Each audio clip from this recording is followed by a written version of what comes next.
Rob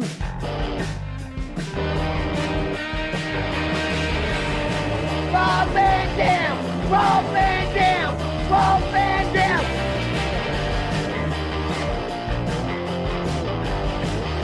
I'm Rob Van Dam. The whole show.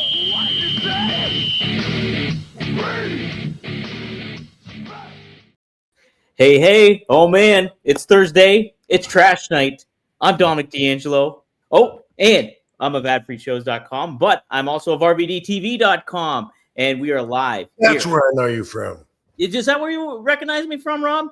I knew it was either that or that gay porn that was on when I walked in. Well, we don't talk about that. Yeah, that's some private matter. But yes, I'm here with Rob Van Dam. Rob, how are you tonight? Super, dude. Yeah. Yep. It's been a short week. Since we just talked on Sunday. Monster Truck Sunday. Yes. But I have been making the headlines a little bit or the conversations. A little bit, right? Yeah. I would like to address that.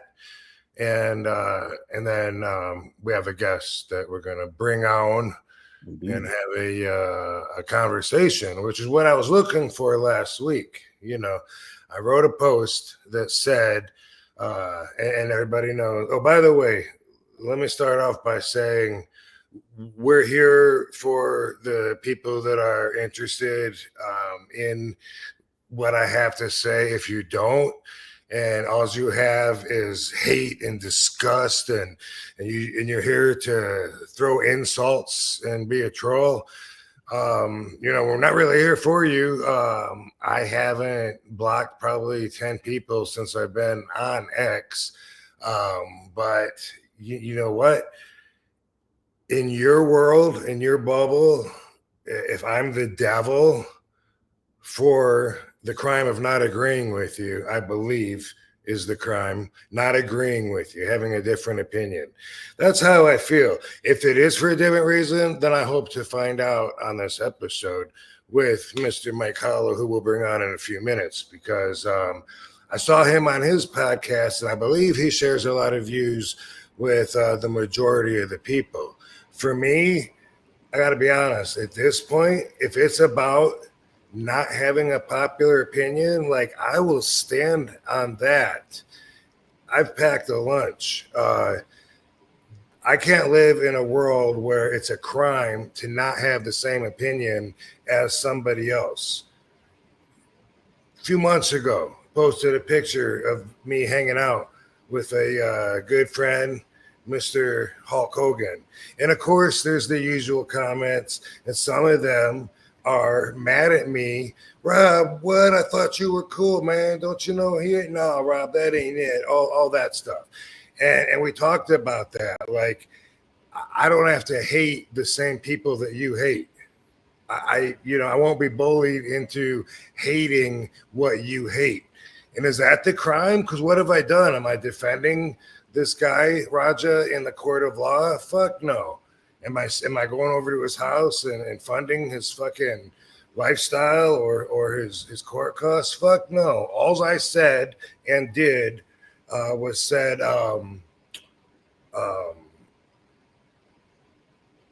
what was the prefix I put? Not for now, but so far. So far, I got his back. I'm looking forward to talking about it on my podcast. That was the post. And what that meant to me is I wanted to speak from his position, what I saw him go through for that conversation. And I did. I had his back for so far. Not all the way. Did what he do? Was that fucking over the top? Fuck yeah. Was it too much? For who? Not for him if he wanted to kill somebody. But that's not the conversation. The conversation is the words I put.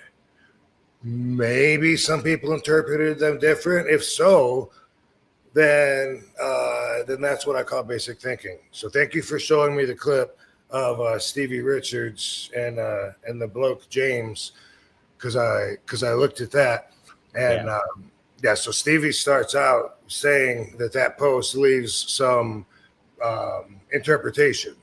Mm-hmm. Right? You want me to play that clip? Sure. Okay, so here it is. Let's do. This is the beginning of their clip that they did on Rob, and the title of it was "RVD is so wrong" or something to that effect. So here it is. Like, is that something to like promote his podcast and say, listen to what I have to say? But so far, I got Rogers back with no explanation in the tweet, and then when he did it, I watched maybe about 10 minutes of it. I wasn't quite sure outside of the basic thinker thing. I mean, I'm thinking about it pretty basically. Like Chael Sonnen says, it's an overcomplicated issue, which is kind of, connected to this way of thinking. And I'm thinking, it's pretty basic. It's not complicated to me. And there's this weird, like I said, this weird Stockholm syndrome in the professional wrestling world to do that. Is Rob friends with Rikishi? Is this a way to protect Rikishi as well? Because we have Mark Henry talking about this as well. I don't know. And I asked the question once again. When I'm looking at Rob or listening to Rob, watching him for 10 minutes, or even the Chael Sonnen video or the Mark Henry, and I'm like, what am I missing? What am I getting wrong here? I watched the same video they did. As a matter of fact, we watched some of the live stream before and after. We watched the thing during the day. I think we have complete context on what happened. So what's missing here? Please let us know. I don't know. All right, Rob. That's So first off, what is RVD wrong about? Because if you don't know, if you haven't got taught in school, there's a difference between facts and opinions. And when it comes to opinions, nobody's wrong. And is that what we're talking about here? Is that what everyone is up in arms about, an opinion? Hopefully not. But that's what I question. I feel like it is. I don't have the same opinion. And the thing is, you say she's hot, I say she's not. Guess what? We're both right. We're both wrong. That's how opinions are. They're subjective. Facts are like, boom, you know what? There was 21 punches. I don't know how many they were, but I do know that I was wrong last week. I feel like I was wrong. I'm not standing behind the number that I said of 16. It looked like several of them were grazes, but like I was like, why is nobody else seeing that fact that I did? Not the opinion, but the fact. Why is no one else saying, yeah, I saw that many? And so I looked at it really hard, and I can't tell. So I'm definitely not standing by, and coming up front to say that I will retract me saying that there was only 16. But everything you read is a range. Right. It was a lot. It was a lot of. Yeah, it's a lot. So yeah. But so here's the thing. I don't know if we need to play James talking about the basic thinkers, but I was going to play that in a little bit. But if you want to elaborate on anything of regards. Well, okay. So here's the thing. So far, Stevie has said, "What are we missing?" What am I saying that they're missing something? I don't know. That's what I'm confused about, Rob, because it sounds like a lot of what you said last week, like you're echoing what they're saying. Like I listened, like I even talked about last week on the podcast, like Stevie was saying, like it's an ecoscape of, a weird environment pro wrestling is. And so I was agreeing with him. And then like what you basically laid out was like, you understood why Raja, who was not in the right state of mind, got to the point of where he got to in the ring to do something as heinous as that. And it's not defending him. It's just saying how he got there, how he got from point A to point B. And I completely understood that. But everybody is making it seem like you're defending him or like you're not backing the wrestler. You're not backing Stu. And that's not the case at all. Like, and that's my point, by the way, with basic thinkers. Somebody tell James, because he obviously doesn't watch the show, or he would know. I talk about basic thinkers. Oh, Rob, he only watched 8 minutes of the clip. Yeah, right. That's all I can handle. That's all I can handle. but the point that I wanted to make was I talk about basic thinkers. I know these people. They can only have one thought in their mind at one time, like my dogs. I don't think they can choose to think about something other than what they're thinking about. And when you're in the car with them, and I use this example, James, and they're driving and some car goes zooming by on the road, they'll say, whoa, what the fuck is that guy in such a hurry for? We should box him in. See how he likes that. And what I'm thinking is there's a reason. I wonder why he is in such a hurry. Is he trying to make a good time on a long trip? Is he having a baby? Whatever the fuck. Those people only can think about how things affect them. That's a basic thinker. And the reason that I brought it up, which confused the poor bloke, is I was saying that the basic thinkers that we have on the show, we know that from past experience, the basic thinkers said and think to this day that I hate AEW and that I trash it, or because why? Their imagination. Because they go with their interpretation, and that's all there can be, is how they're interpreting something, regardless of what the intention is. Could the intention of what was said be different than the way it was interpreted? Yeah. Should that be a factor? I don't know. Apparently not with basic thinkers. They have so much invested. They want me to think that our relationship is so substantial that they're going, that I went from being their number one guy to the devil because of what? Is it something I did say? No, they talked about me saying that to attract people to my podcast. Apparently that was a crime. Well, as I said, I was looking forward to the conversation.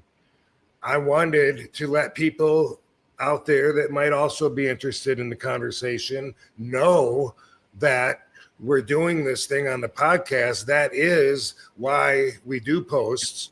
So if that's a crime according to your values, and that makes me a horrible person, then at least it's for something that I did actually do. We obviously have different values. My values say that cyberbullying and actually going through the trouble of reaching out to people to try to insult them with the goal of what? Making them feel bad. Like that's your goal, right? How does that work with cyberbullying? Because I got like so many people messaging me. I don't know them, but they want me. They're like, oh, you're a piece of shit. Like, that's like a homeless guy begging for money, calling me a loser. Like, I get you're trying to insult me, but by my values, I see it quite different than you. So what is your goal? Your goal is that you're hoping, like you read about every once in a while, I hear about a kid at school that commits suicide because they were cyberbullied, and I'm always thinking, like, they got to know, man, too bad they can't realize that their bubble's going to be so much bigger than it is now, in the chat room or in their school or whatever it is, where everything seems surrounding them. But the bullies would love that. Like, that's their goal, right? Like, I'm feeling hate. I want to send something insulting so this person feels less about themselves. Like, they're too happy. Do you think you're going to get through? Like, do you think I'm going to read your message and I'm going to be like, oh my God, you're right. Never laid 365 is right. I am a horrible person, piece of shit. Oh, I got nothing to be proud for. I've done nothing. I suck. What was I thinking? Thank you, never laid 365. No, you're not going to win me over. You have different values. Your values tell you reach out to somebody you don't even know and try to bring them down because their happiness bothers you because you're not as happy. And everybody knows that's the way that bullying works. That's the motivation behind it. And that's gross.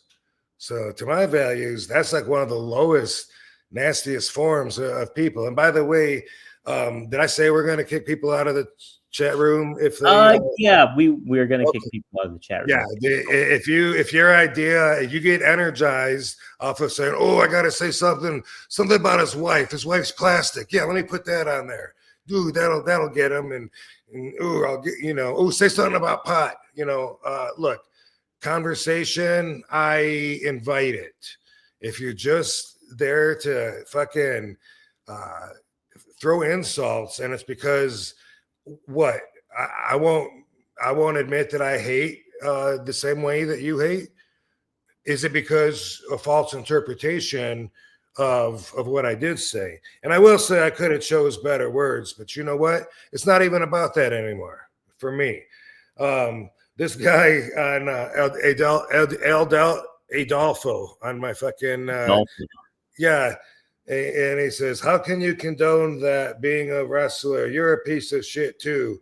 You were my idol growing up, and now I got a whole different picture of you." So I'm supposed to think, I talk about people of no substance. I'm supposed to think that I was so substantial to him, like I was his favorite fucking wrestler. He's got some of these things want me to think they got their action figures all over the room, and now they're going to burn them like that crazy guy from Kentucky that fucking Bad Business Bobby got me with, that burnt my action figures. Anyway, he says, and he says, "You're a piece of shit too." And, how could you condone it? And I said, "I never condoned it. You're fucking stupid for caring about the facts." So I'll reach back to him, instead of just give him a like. Usually they just get a like. And then now he writes me this big, long fucking thing, and he's like, "Oh, okay, blah, blah." And he's, and then I say, "Wait, so you messaged me to bully me, and now you want to talk? Go fuck yourself, Adolfo." and then he comes back and he's like, "Oh, if it seemed I was coming at you personally, I'm sorry. That was never my intentions." Bro, you came at me and said I was a piece of shit. Like, do they not know that they're bullies? They got themselves convinced they're doing something good. I think he never expected you to comment back to him, and once you did, he was like, "Oh." But in general, there's been a lot of these, and I'm addressing a lot of them. If it's over something that's real cool, if it's over something you made up in your head, like you think that I said there's nothing wrong with what this guy did.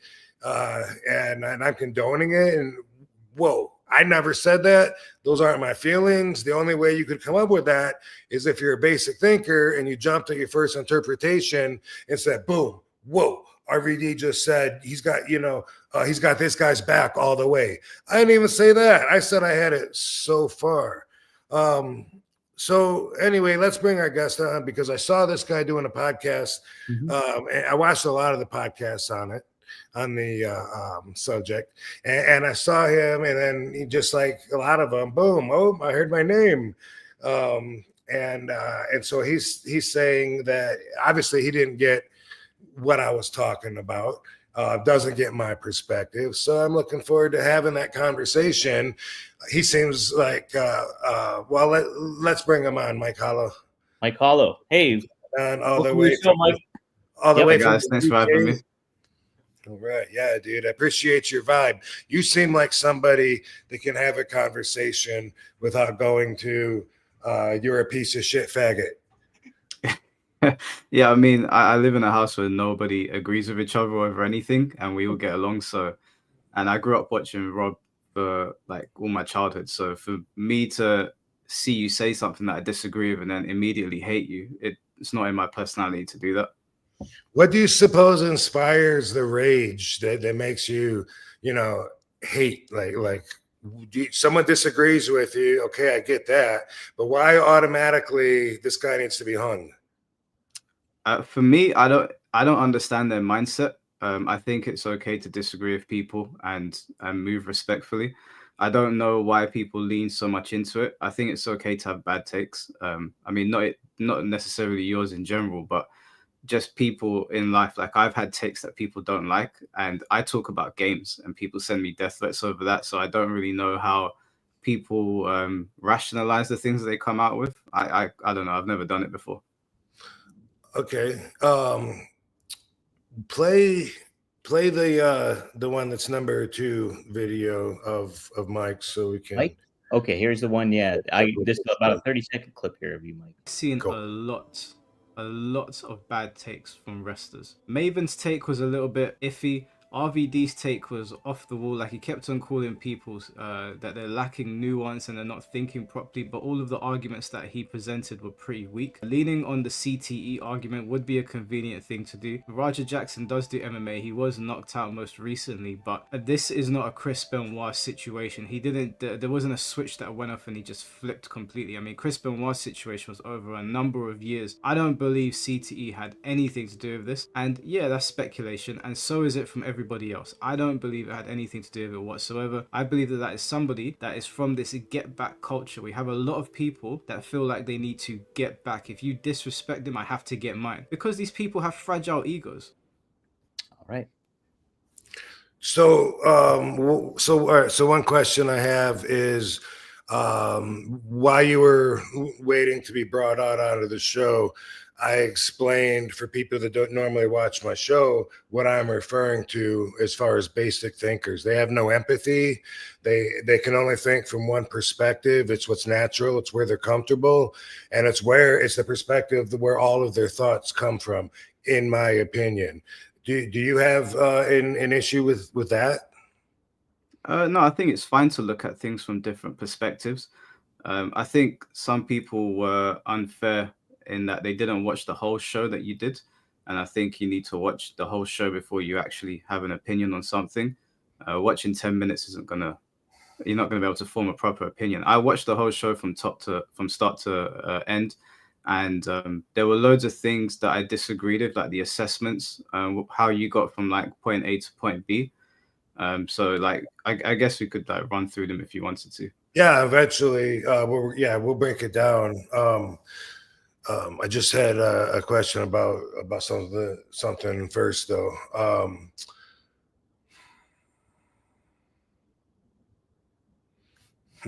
I can't remember what it was. Because now I'm thinking about breaking it down. Well, when we do break it down, I think there's two particular points that I see, in my opinion, something different than is going on. So if you want to start there, the first one obviously is the beer can to the head. All right. Yeah. We don't need to go before that, he's got a concussion. That's definitely a factor.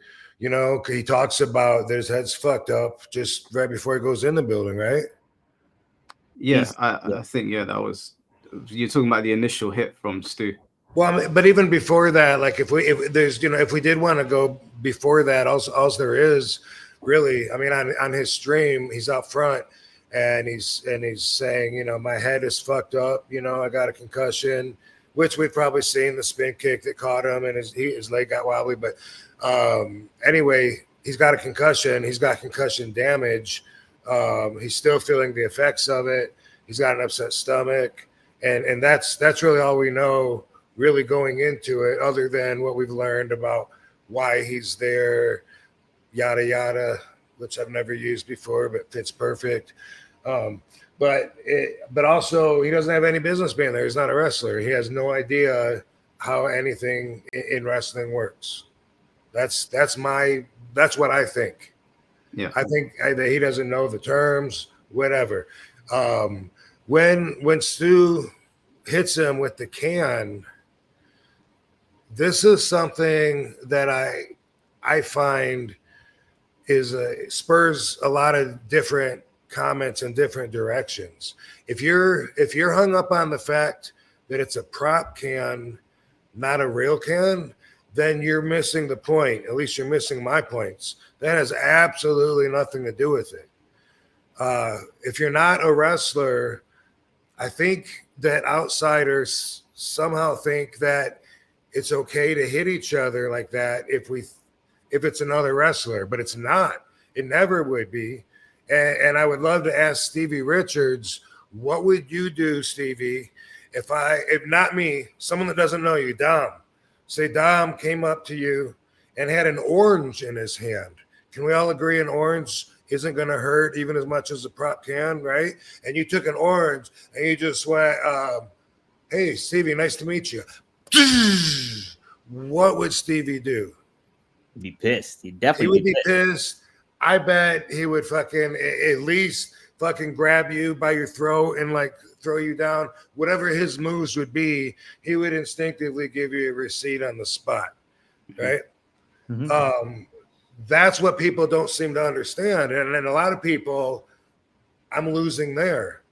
Like they're in the argument, they come back to, dude, it wasn't even a real beer can. So like a prop can equals getting murdered? No, of course not. But it wasn't the weight of the can, it was the insult of somebody that doesn't know you, boom, cracking you on top of your head. Mike, do you remember the news maybe a year ago, maybe not quite that long ago, of Mike Tyson getting harassed by this kid on the airplane? Yeah, I heard about Kid's that. like talking from behind him, and he's got a bottle of water, and eventually the bottle allegedly touched Mike Tyson's head. He gets up and he turned around and he started pounding. Those are Mike Tyson punches. Everybody said what? Fuck around and find out. Why is this different? I think this situation is different because when Stu hit him with the beer can, he got angry initially, but there was a de-escalation, and Stu shook his hand and he said sorry to him and he explained to him that he was in the wrong and he made a mistake. And my problem with the situation is if I walked up to you and punched you on the street and you immediately punched me, everyone would understand why you've done that. But if I turn around to you, say sorry, I don't know, I have tics or something, it's a mistake, and you shake my hand, and then I turn around and you knock me out, the conversation changes completely now because you've accepted my apology, and I'm unsuspecting, which is I think the problem that everyone has with it, that he accepted the apology and he made out like he didn't know that wrestling was scripted. But as I showed in that video, there's a clip of him saying he knows that wrestling is scripted. He knows it's fake. He knows as an MMA fighter when somebody's knocked out. He got in the ring. Stu allowed him to put him in the double leg and then throw him on the floor. And then he watched the man that was unconscious, and then he laid like 27 shots into him. So I think if he punched Stu initially, people would have understood it's a reaction. But he essentially snaked him. He did the most snaky thing a man could do. He extended his hand and said, okay, I'm cool, I'm straight, and then tried to murder him. Yeah, and as I suspected, we're not in disagreement there. That's as far as I had his back. I understand why he pulled the trigger, when he chose to do it, and the fact that he decided, just like cops, you know, when they do a fucking whole mag dump instead of just shooting one time and they unload, it's always, you know, like why? But and I mentioned that on my show too. I don't know if people caught that, but I said, you know, I would have hit him right then. And I said, I don't agree with the Bob Holly method, which I don't know if you get that, Mike. I guess you do. With Bob Holly and Rene Dupree, when Bob Holly waited until they had a match together to unload his frustrations and did a standing pummel to Rene the whole time they were in the ring together, and then followed up hitting him all the way into the dressing room. So everyone agreed then too, you know, like that's to wait, you know, until someone's in that spot where they're feeding you and trusting you. No. If anybody thinks that I said that was cool, then they made that up in their head, or that was their interpretation of me saying that I had his back, which I could have used better words, but just the fact that they don't care and they jump it like it must have meant this without even caring that I didn't really mean that was cool. That, you know, if they think that I'm condoning that as being a part of it, waiting till later, and then, you know, trying to fucking squish his head, you know, like a fucking watermelon, then that's on them as far as I'm concerned. I don't feel obligated to go through and try to explain to people that don't have room in their head for it anyway. I mean, that's why they jump with something, in my opinion. And let me put it this way: we talked about people of low substance. For the people to say, I had somebody say, "Rob, you used to be my favorite wrestler, and now I think of you just like Chris Benoit."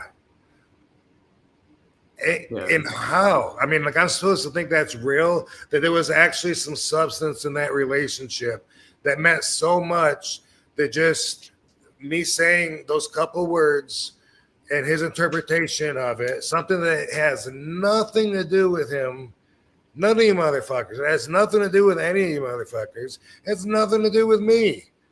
I just given my opinion, and people can't handle that. Anyway, shit, where was I going? Because now I just thought. If I could say just before we move on that, Yeah.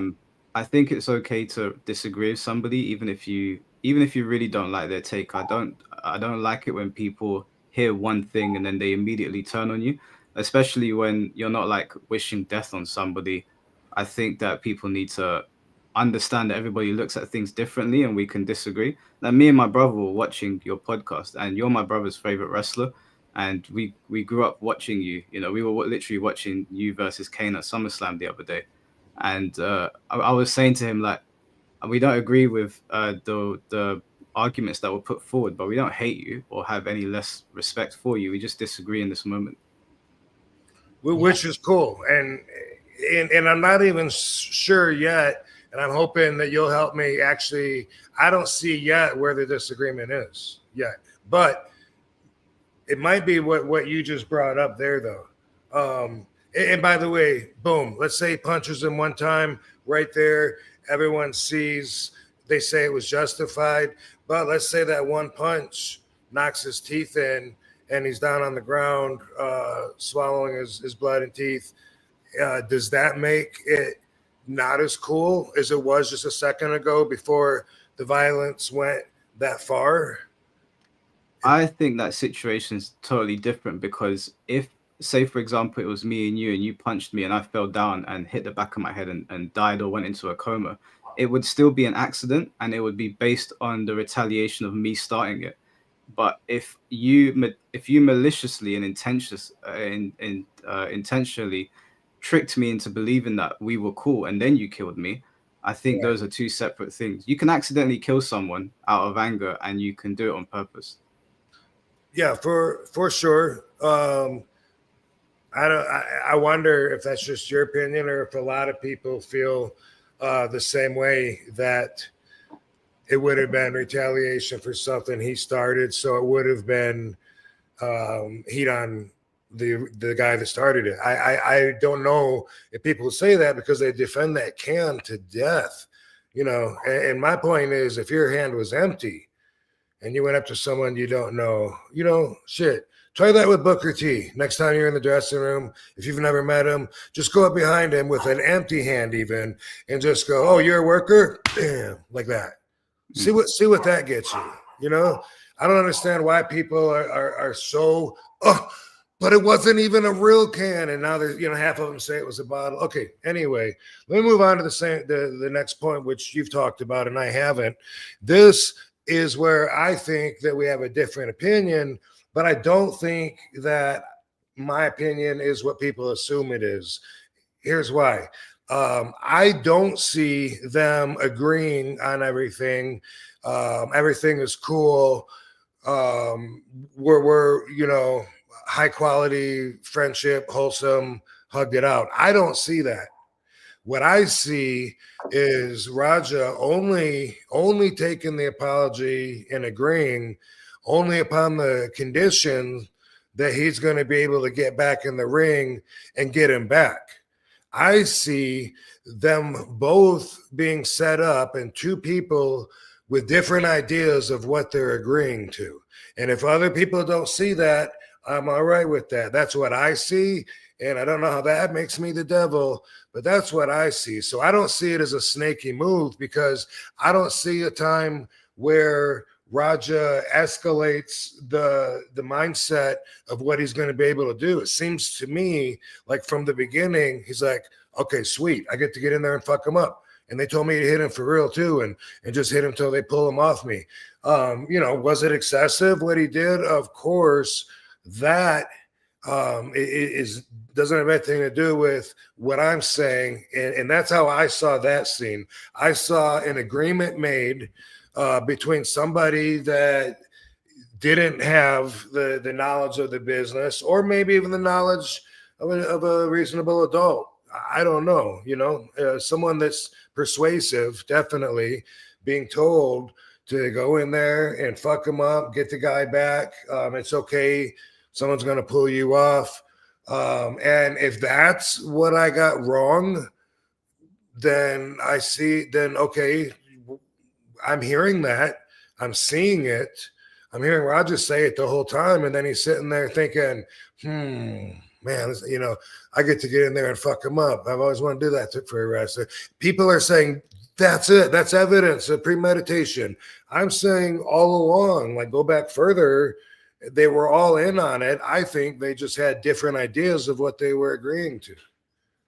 Yeah, well, firstly, I don't think that you're the devil for having an opinion. I think that's a silly thing for people to say. But I do think that there's a little bit of dismissal on how Roger was presenting his knowledge of the business and the knowledge of wrestling, because he's on stream saying that he's going to go off script. It's not going to be fake like wrestling. Well, that part I didn't see. That part I didn't see. You said that you showed that on your podcast. I'm going to have to look for that. Yeah. He's like at the commentary. Where's he at? He's ringside, and he's saying this stuff kind of as he's streaming, and he's going like, "Oh, yeah, I'm gonna go off script. They told me I can give him I can go off script and hit him. I'm gonna hit him a lot. And until they pull me off." Basically, he's saying all this kind of stuff.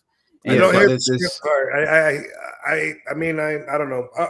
I will listen to it again because maybe I missed that. But I did hear him saying, like first he's like, I don't know if I'm going to throw him and then hit him, or hit him and then throw him. If I throw him or if I hit him and then he goes down, then I can't throw him. I have to pick him up, And he's like, what should I do? And I'm going to hit as many times as I can.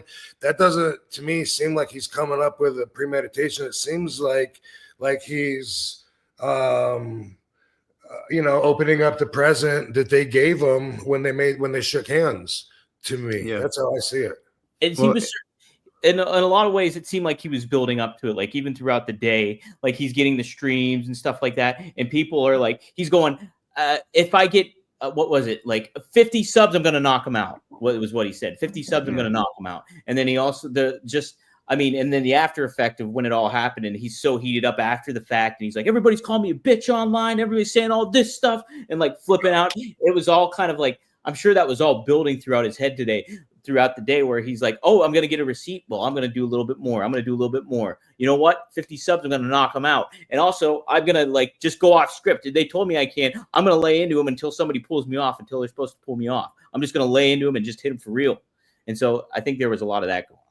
There was that going on, but there's a clip that wasn't making too many rounds, but Roger's sitting at ringside and he's saying that he's always wants to F up a wrestler, that he's going to go off script, that he knows that wrestling is fake. Like he fully says it on stream.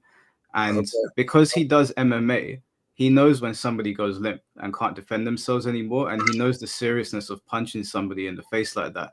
So I don't believe that he is unaware of what a receipt is. And I don't believe that he was unaware that he was about to kill him. I think that Roger knew what he was doing, and he wants to prove a point to his chat. And I think any grown man, because they're calling him a kid constantly, he's not. He's 25. He's a grown man. Anyone that's pushed by their chat to want to kill somebody, I think, is emotionally unstable and shouldn't be streaming in the first place. And again, because he lulled Stu into a full sense of security. And I'll agree, like Stu hitting somebody with a beer can, even if you're backstage at a wrestling event, is irresponsible and silly. But I don't think that forfeits his life. And everyone's saying that, well, you shouldn't mess with an MMA fight or whatever. But it was very clear that Stu made an honest mistake. And because Roger took that, he took what the wrestlers were saying to him backstage, and that he was going to get his back. But he whispered to it was whispering, I guess, in the front row, but everyone else could hear him online, that he was going to go in there and he was going to mess him up seriously. And the punches that he threw at him, if nobody had pulled, if I think his name was Douglas Mallow. Yeah. If he hadn't pulled him off, Stu probably would have died. Yeah, I agree. So I think Roger's bullshitting. I don't believe it at all. I think that he knew exactly what he was doing. Can show image number 3 real quick. Which one was that, Rob? Number 3, the photo. Of Studi there. Yeah. I have that over here. Yeah. In the hospital. Yeah, I mean, everyone's probably seen this by now, I'm guessing, but just in case you haven't, Hold on, let me wanted to show. There's this picture of Stu up, smiling. And here it is. Let me do a screen share. Yeah, there's a picture of him in the hospital bed. I know that a lot of people picture him like he's going to have bandages all over his head. I thought so, I mean, look at. I hope that Stu can take this as a compliment, but I think you don't look that bad, dude. For what people think, and I wonder how much of a factor that was. Everyone in their mind is thinking, "Oh my God, this guy's almost ready to die," and I don't know the extent of his condition, but to see that picture just a few days later, where he appears. To have his face not only intact, but I don't see the bruises. I don't see the swelling. I'm not saying it's not there, but I'm just saying this is a positive thing. So anyone, that's worried and haven't seen this picture, check him out. There he is. And I also do wonder how much that played into people's feelings, because, like you were saying before, people instantly from reading that, boom, rage and hate. There's a lot of that on social media. Fortunately for me, all I got to do is not be on social media, and then I don't have any of that toxicity and negativity in my life. It very likely might be in your normal life if you're a troll, but for me, all I got to do is not pay attention, and boom. So kids might not know that in school when they kill themselves, because then the bullies are more successful. But also, we talked about Stevie, right? Stevie and the bloke, James. I have more clips of them too. Do you have where they're talking about me using that to try to draw attention to the podcast? Yes, I do. Show that, and then show that thumbnail that they're using instead of okay. So I'll play the video first, and then I'll show the thumbnail you have. Okay, thanks. So here it is. I don't know. I want to know why he said he got Rogers back. That's the explanation. I don't quite. Do you think this is just engagement farming, and just really? That's what I mean. Was it a hook to have you? Oh! Do you want me to? No, I was making fun of the way he talks. No way. Yeah. Oh, okay. I thought you wanted me to stop it. But that's Rob. When I texted you, the bloke pissed me off. This is when he pissed me off. Watch his show. It's a real question. Rob's not the type of person that I would know to do the rage bait, or the people that want to watch an RVD podcast or follow Rob Van Dam don't need a hook or a bait or a tease or something controversial. That people just, in that vein before this, people just love Rob and love his take on stuff, and they'll subscribe and watch his show. That's why I don't understand why he would tweet something like that to get people to watch, if that's what you're saying. When I watched everything, and when I say that I have his back, I'm not saying I'm going to stand back to back and fight a crowd of effing million people that are trying to lynch him. What I'm saying is I see the pathway that he took. You can cut it anytime, dude. Oh, yeah. So there it is. So, but I just want to make a point. Like I said before, did I post that to let people know that I wanted to talk about it on the show in case they're interested? Yes, I did. Obviously, I don't get the crime there, but bloke is saying, do I not really feel like I see it a different way, but in fact, did I just say that for clickbait or whatever, right? I just showed you a picture of Stu, new picture that's up. He's smiling. It's been up all day. You've probably already seen it a bunch of times. He looks great. It's a very positive thing for us to see, right? Let's see what Stevie and James, the bloke, chose to put up to draw people to their podcast just hours ago. Here it is. Let's see. Oh my God. Hey. What a good choice. That's not, there you go. There you go, James. Show him dying. There's so many videos that say even worse than you think. And obviously they know how to jump on those trends. And that's part of the reason they get really big hits. But come on, look what they choose to show. And I'm showing you that the guy's doing better and smiling and showing you a positive fucking vibe. So anyway, this is the pot calling the kettle black.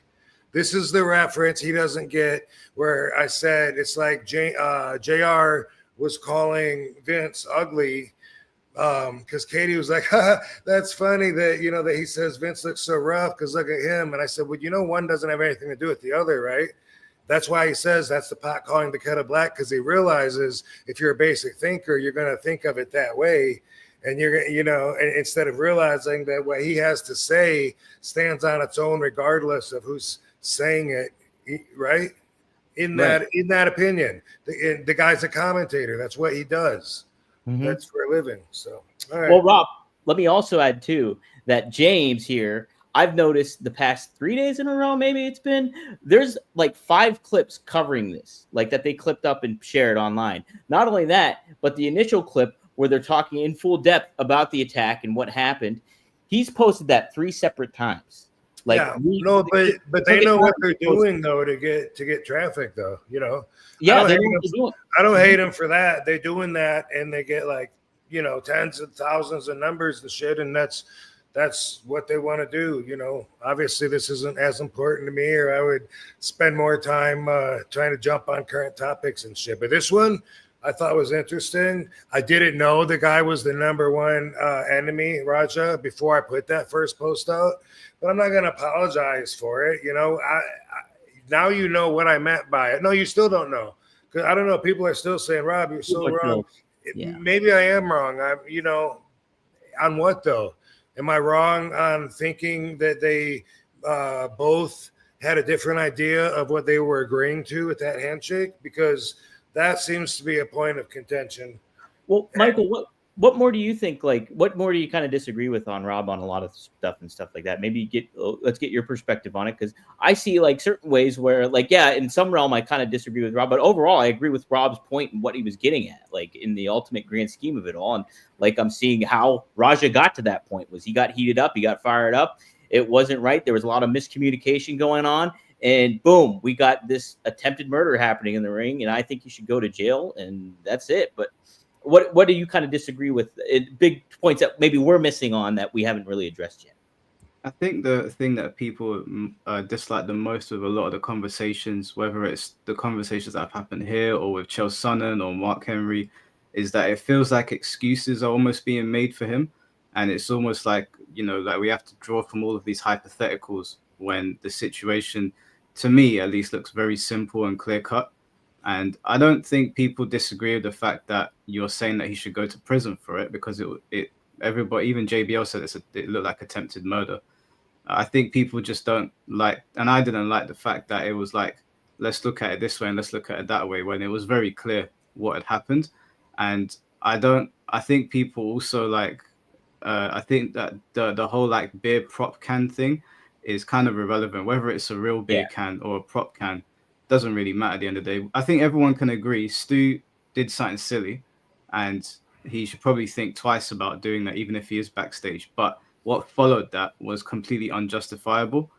I think that the other thing that I've been seeing is that a lot of people are like, oh, you shouldn't talk about this because Raja could beat you up. And I'm like, yeah, of course, like Raja could probably beat up most people talking about it, but you should still be able to share your opinion on the situation. And I think that's beating me up. I got the same problem. Everyone's bullying me for speaking up and voicing my opinion. Yeah, I think Rob. Yeah, horrible. Yeah, I think anyone should be able to voice their opinions. Of course, like Raja could probably kill me in 5 seconds, but it doesn't mean that I can't talk about what he did. So yeah, I think with all of the takes that have been had, I think people don't like the fact that there's like a lot of skirting around the issue when it's very clear to me what happened.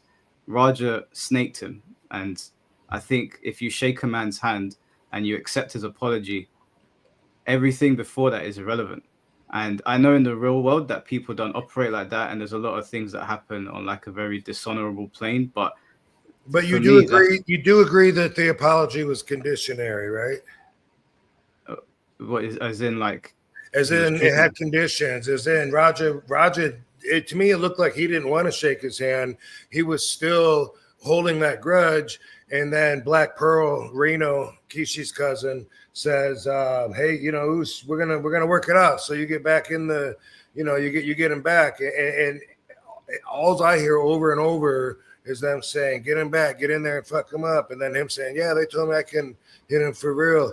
Now it sounds like I missed a clip where he says something about that he knows it's scripted or something. I got to look for that because obviously that's an important piece that that I can't not consider when I'm trying to put everything together there. That would change some things because I'm under the impression that he's that slow and really doesn't know what's going on. And it's kind of like hey Dom, it's your birthday and your girlfriend tells you at the end of the night she's going to let you do anything you want to her. Oh, that's your deal. You shake her hand, boom, right? Now go fucking go mow the lawn. She'll see you later on. And you're thinking, man, what am I going to do with this girl? She said anything. And you start thinking, wow, I've always wanted to do that. I wonder if she would, yeah, I think I'll do that. I think I'm going to ask that. And, oh, no, she said anything. And you start thinking, what? Wow, anything I want. And you build up this fantasy in your head. And you got encouragement, wherever it comes from, telling you, fucking go for it. Think big. Fucking maybe she's doing it. Think big, don't fucking sky's the limit, whatever. Dude, fucking don't hold back. And then you're like, boom, here's what I want you to do. It's after that kind of build up, boom, there's your fantasy. And you know what? You feel like, and you have a story to back it up, like, you were within your rights of reasonability to think big and to go all out because they were telling you to. Is that like, can you not see even a broken road of that in the same scenario, Mike? I think that if like your girlfriend said to you, you can do whatever you want, and your conclusion ended with like either like sexually assaulted her or beating her up, like you could make the argument that she said I can do whatever I want, but I would also turn around and say you're a retard, like, you're stupid. Like that's a good point. There's obviously I was thinking about that. Yeah, my girlfriend might say to me, Mike, you can do whatever you want to me today, but I'm pretty sure in her mind she's not thinking smash my head against the radiator all day. Like, because we're grown ups, we know this. But if you do that, then is it possible? Okay, agreed. She's not thinking that. But if you're a fucking crazy psycho with built up pension and frustration, is it possible that you are thinking of smashing her head in at the same time that you're both saying, okay, cool, I'll give you my wish in a few hours? Is it possible that you're thinking two different things? Yeah, it's possible to think two different things. One person can be sane and well adjusted, and the other one can be a psycho. So is there any question that Raja is a psycho? I don't know if he's a psycho. I don't think he's well adjusted though. Yeah, I think he's not. Obviously, like with all of the taunting that he's received, everyone deals with it differently. Like I've been sent death threats. I've been taunted since I opened up my YouTube channel, but I'm not that kind of person. Like even if I came on here and you both just absolutely ripped into me, I would just go to bed tomorrow. I'll go to bed now, I'll wake up tomorrow, and I'll just get on with my day. I'm not that way inclined. I don't really get upset about comments on the internet, but Roger's obviously different. That doesn't absolve him of what he did, but that does point to the fact that he might not be as well adjusted as people think, because if your chat eggs you on and you're like, watch, I'm going to be a crash out, watch, I'm going to do it, then at that point, if your chat can egg you on, what else can egg you on to do things, and how much worse could it possibly get? No question about that. No one's saying the guy, is a genius. Well, or strong-headed. I think there's definitely a lot of mental instability with him, and I wouldn't label him a psycho, but what he did ended up was psychopathic. I think, like laying into it and just kind of just going unbridled on it.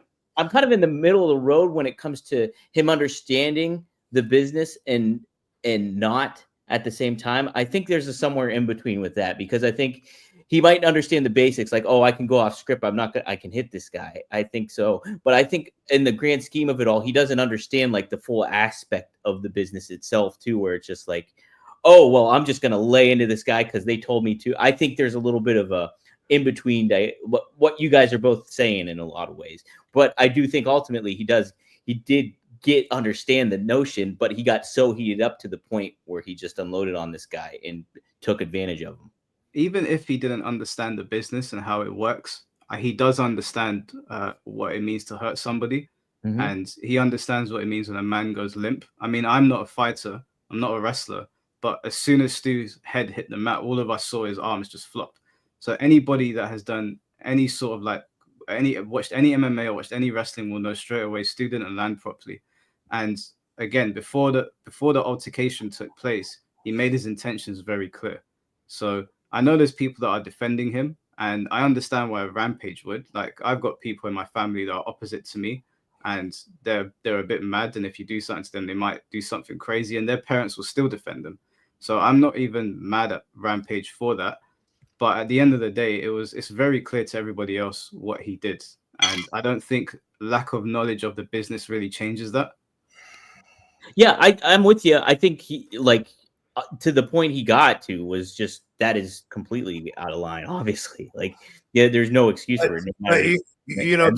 To that point, last week I tried to show this video, but it cuts it off when you show it. That's why, I got to put more padding when I tell you to do it. But anyway, what it was, Mike, I thought, maybe not everybody knows, but I'm pretty sure, and I wanted to get an MMA guy on, but I didn't want to have too many. But anyway, my understanding is you don't take a chance if you're in an MMA fight. And if the guy is knocked out and you stop, that's a rarity from my experience. It's that they're quick enough and good enough and gentlemanly enough, to be like, okay, I know it's over. I think the rule is that, and this is mostly from watching, but I think that you keep going until the ref pulls you off, because you don't want to take a chance, because you might think he's out, hit him a few times, and then you might stop, and then boom, he might get up, you might lose the match, it turns around on you. I think that that's an MMA rule, but I don't know that for a fact. I've always thought that, so I'll be really surprised if it's not. And I had a clip last week of someone, boom, took the Alabama slam, got knocked out, and the dude was on him, bam, bam. I think I counted 6 or 7 shots, and then the ref pulled him off, because usually the ref is really quick in MMA, and that's part of his job, is being right there. But I mean, the fighter usually keeps going until he gets pulled off. And usually there's been some trash talking, some shit before the fight leading up to it, to where they have a little bit of emotion invested into it to encourage that. But that's my understanding. Do you disagree with that? Because a lot of people say, well, a trained MMA fighter would know you never hit an unconscious man. But I know you can YouTube MMA, fighters hitting unconscious men, and they'll probably give you I should look that up before I say that for sure. But I know I've seen videos under different names of that, and I've seen a lot of fights of it where the guy gets out, usually still gets 1 or 2 shots in, and they're ugly, because you're like, oh, he didn't have a chance to block it, that he ate that. But I think that's a chance that they take if they're not doing a submission or the ref's not right there stopping it. But is that my way off? Yeah, I personally disagree with your assessment, because there's a couple of things with MMA, and there's one in particular, Roger, that you can pull from. Everybody has seen the fact that he got a concussion from the head kick that he took at sparring. If he got that head kick concussion during an actual match, that person that kicked him would have continued attacking him, because it's a sanctioned match. There's money on the line. They're supposed to do that. But in sparring, all MMA fighters know that when someone goes wobbly, you stop, because you're not having a real fight. So they have that knowledge to not attack somebody when you're not in an actual fight. And with Stu's situation, it's one step further, because Stu's not a real fighter. He's a wrestler, and because Raja knows that, it makes it even worse. He knows that Stu probably can't, even if Stu was on his feet and completely coherent, Stu probably couldn't beat him in a fight, right? Because I'm sure you guys have seen Roger fight before. He knows what he's doing. Like he didn't want to fight. Stu definitely did not want to fight. Yeah, like I wouldn't want to get into a fight with Roger. Like he would obviously beat us up, but Roger knows that. He knows how strong he is. He's Rampage's son. He's very well trained.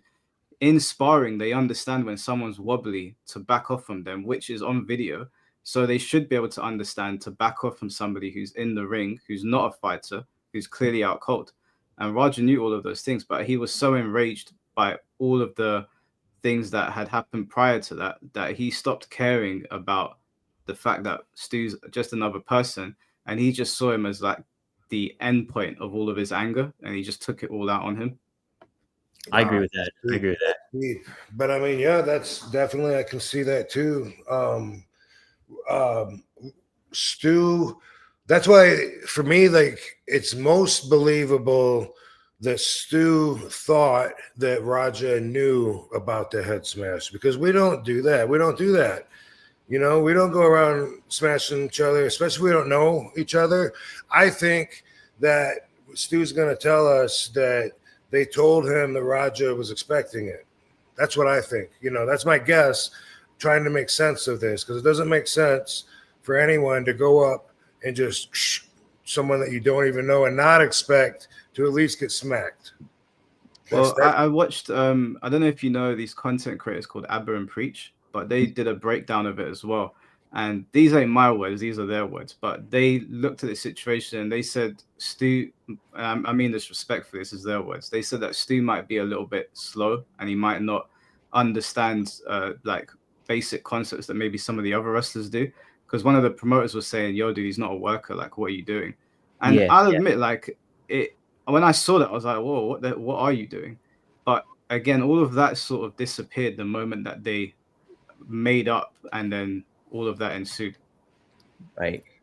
I'm with you too. Like, just from a visual perspective, it doesn't seem like Stu's all completely there in a lot of ways. And I think that, you know, him doing that was just like, hey, I want to help get myself over in a certain way. So this guy's filming. He's a worker. I'm going to make an angle out of this because I'm a wrestler. And I think that's maybe the mindset he had. Obviously, it was a bad mistake, and he should have done it. And then he apologized. So, and at that point, it's like, hey, okay, everything's cool. But I do think Rob makes the point of it being contingent. It was a conditional apology. Yeah, it was a conditional. Oh, because Raj was not accepting his apology until he heard, oh, hey, I can hit him back? Okay, well, yeah, now we're cool if I can hit you back.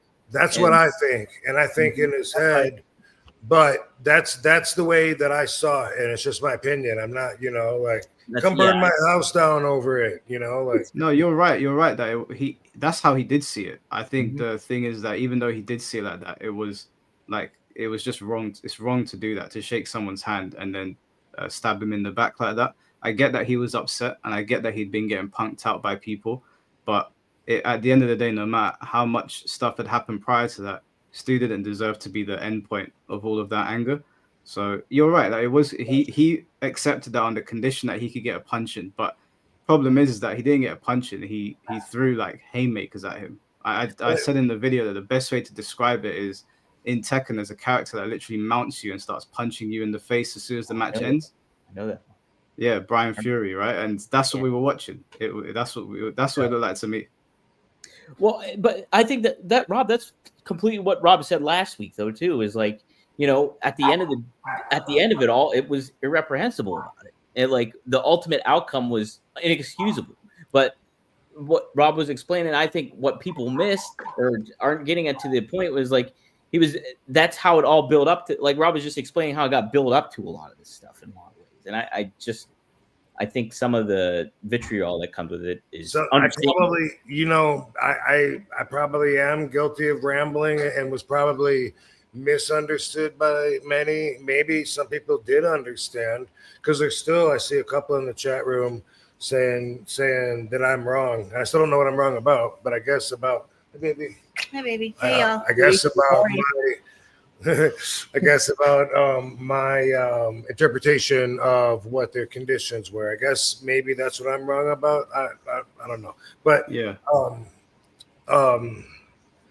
Fuck, what was I had a point that I wanted to. I also just wanted to say that, like, I'm not one of those people that wishes death on somebody because I disagree with them. So even with what Raja did, I don't want Raja to be killed for it. I think that he should be punished however the justice system sees fit, or if they don't, I don't know what's going to happen because laws are different over here in the UK. But I don't want to like see him get jumped or something. I think that would be wrong as well. But I think if you commit the crime, you have to do the time, whatever that is, whether that's a ban on kick or going to prison. That's really up to the American justice system. But yeah, a lot of people are asking me, why am I wishing death on him? Which I never said. I don't know where they got that from. I wouldn't wish death on somebody. I think that's weird. So I don't know what's going to happen with him. Well, Rob, I do have the lawyer clip. I'm sorry, but having people, having these ass trolls send me private messages saying that I'm a piece of shit. It's like getting a message that they don't know how to spell, and you finally put it together and figure out, and then it says you're stupid. Thank you. The irony.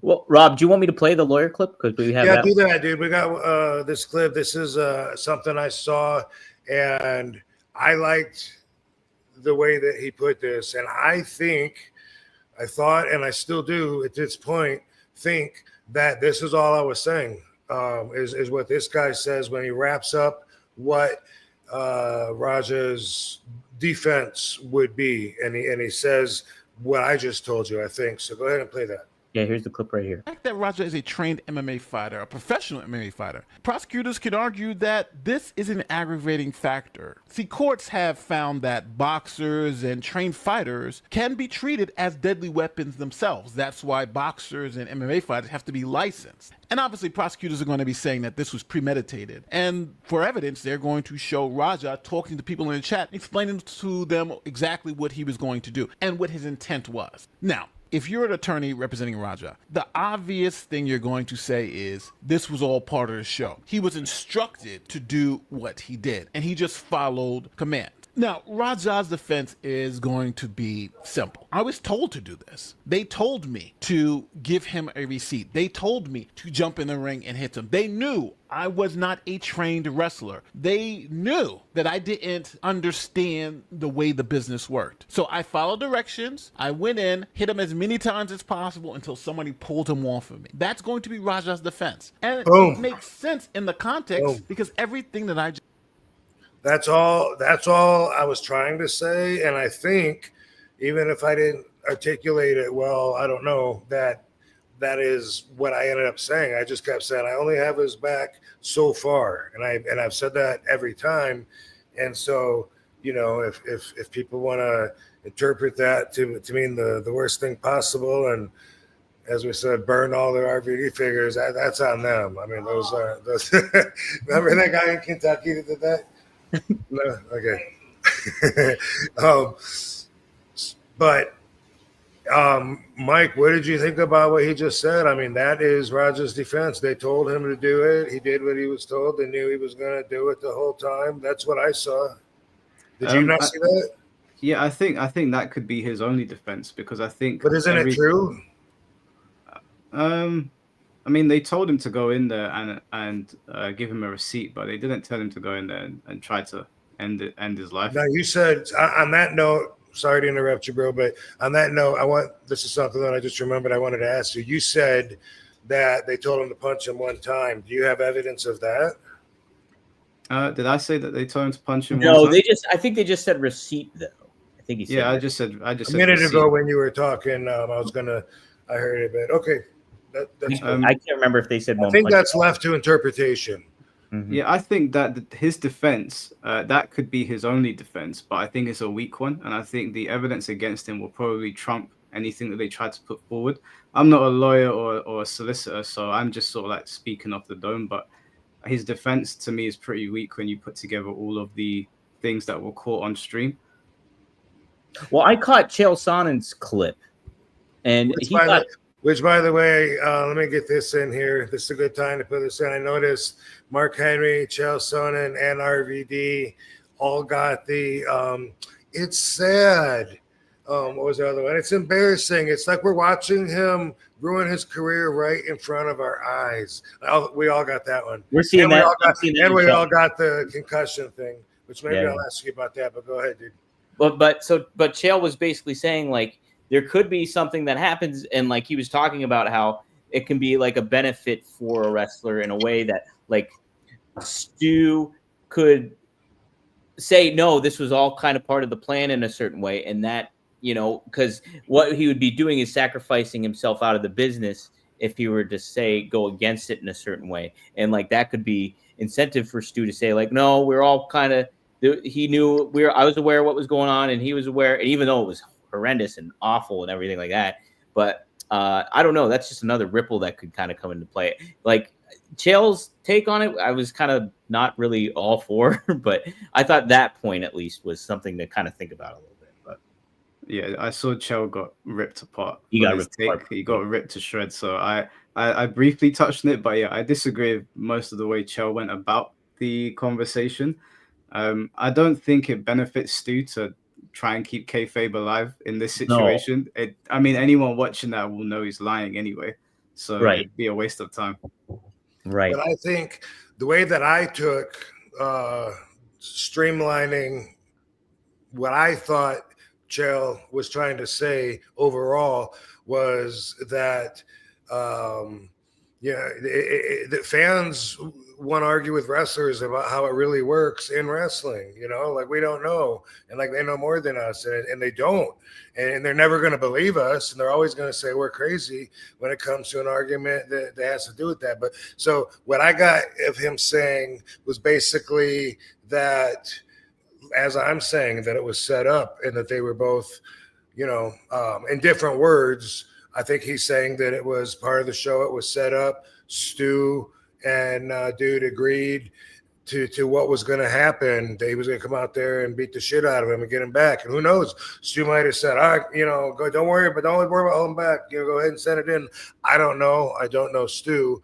I do know how the business works. And yeah, I wouldn't claim to know more than a wrestler. Like, I think that would be silly. But I think I was reading the chat and I saw El Topo talking about the fact that they would say that back in the day as a way to protect the business and themselves. Because I heard from, I think, Mark Henry that, or maybe not Mark Henry, but someone said if you lost a fight, you were essentially going to get fired. I think that was Chael. Chael mentioned that. Was it Chael? Oh, okay. Yeah. So I understand that from like an old school perspective. I completely get that. But the only issue with that argument in 2025 is that everyone knows what's going on now. Like the curtains have been pulled all the way back, so it seems a bit pointless. It doesn't seem from my perspective that it's really all the way back and that you're getting 100% of what it's really like, especially when fans think that it would be okay to just hit one another just because we're in a dressing room and, oh, I thought he was a pro wrestler. That alone tells me the fans really aren't, they don't really get it. And they've always thought that they get it more than they did, and then they took over the business, and that's why the business is the way it is right now compared to how it was, because those fans that thought it was all scripted made it scripted. They're running it now, and this is scary thinking of when the next generation of fans come up, the fans that think it's okay to just hit one another in the dressing room. Hey, you're a worker? Let me crack you with a chair, or empty-handed, anything. Like I said, you know, those guys are going to be running the business in a few years, and I'm trying to imagine what the business is going to evolve to. And the thing is, they'll think that's always how it was, just like the people do now, but it ain't always been like this. And anyone that's been doing it as long as me will tell you that. Yeah, like, I mean, when I said that, I don't mean that like I know what's going on behind the scenes. I think obviously when I was a kid, like for example, when I first saw The Undertaker, I thought he was a dead man. Like I didn't know. And I asked my mom, "What is that?" But obviously now we know, you know, it's an act and everything. But what I mean by that is because we know that like it's a lot of things are like premeditated and whatnot. I don't I think everyone watching that situation can tell the difference between fiction and reality.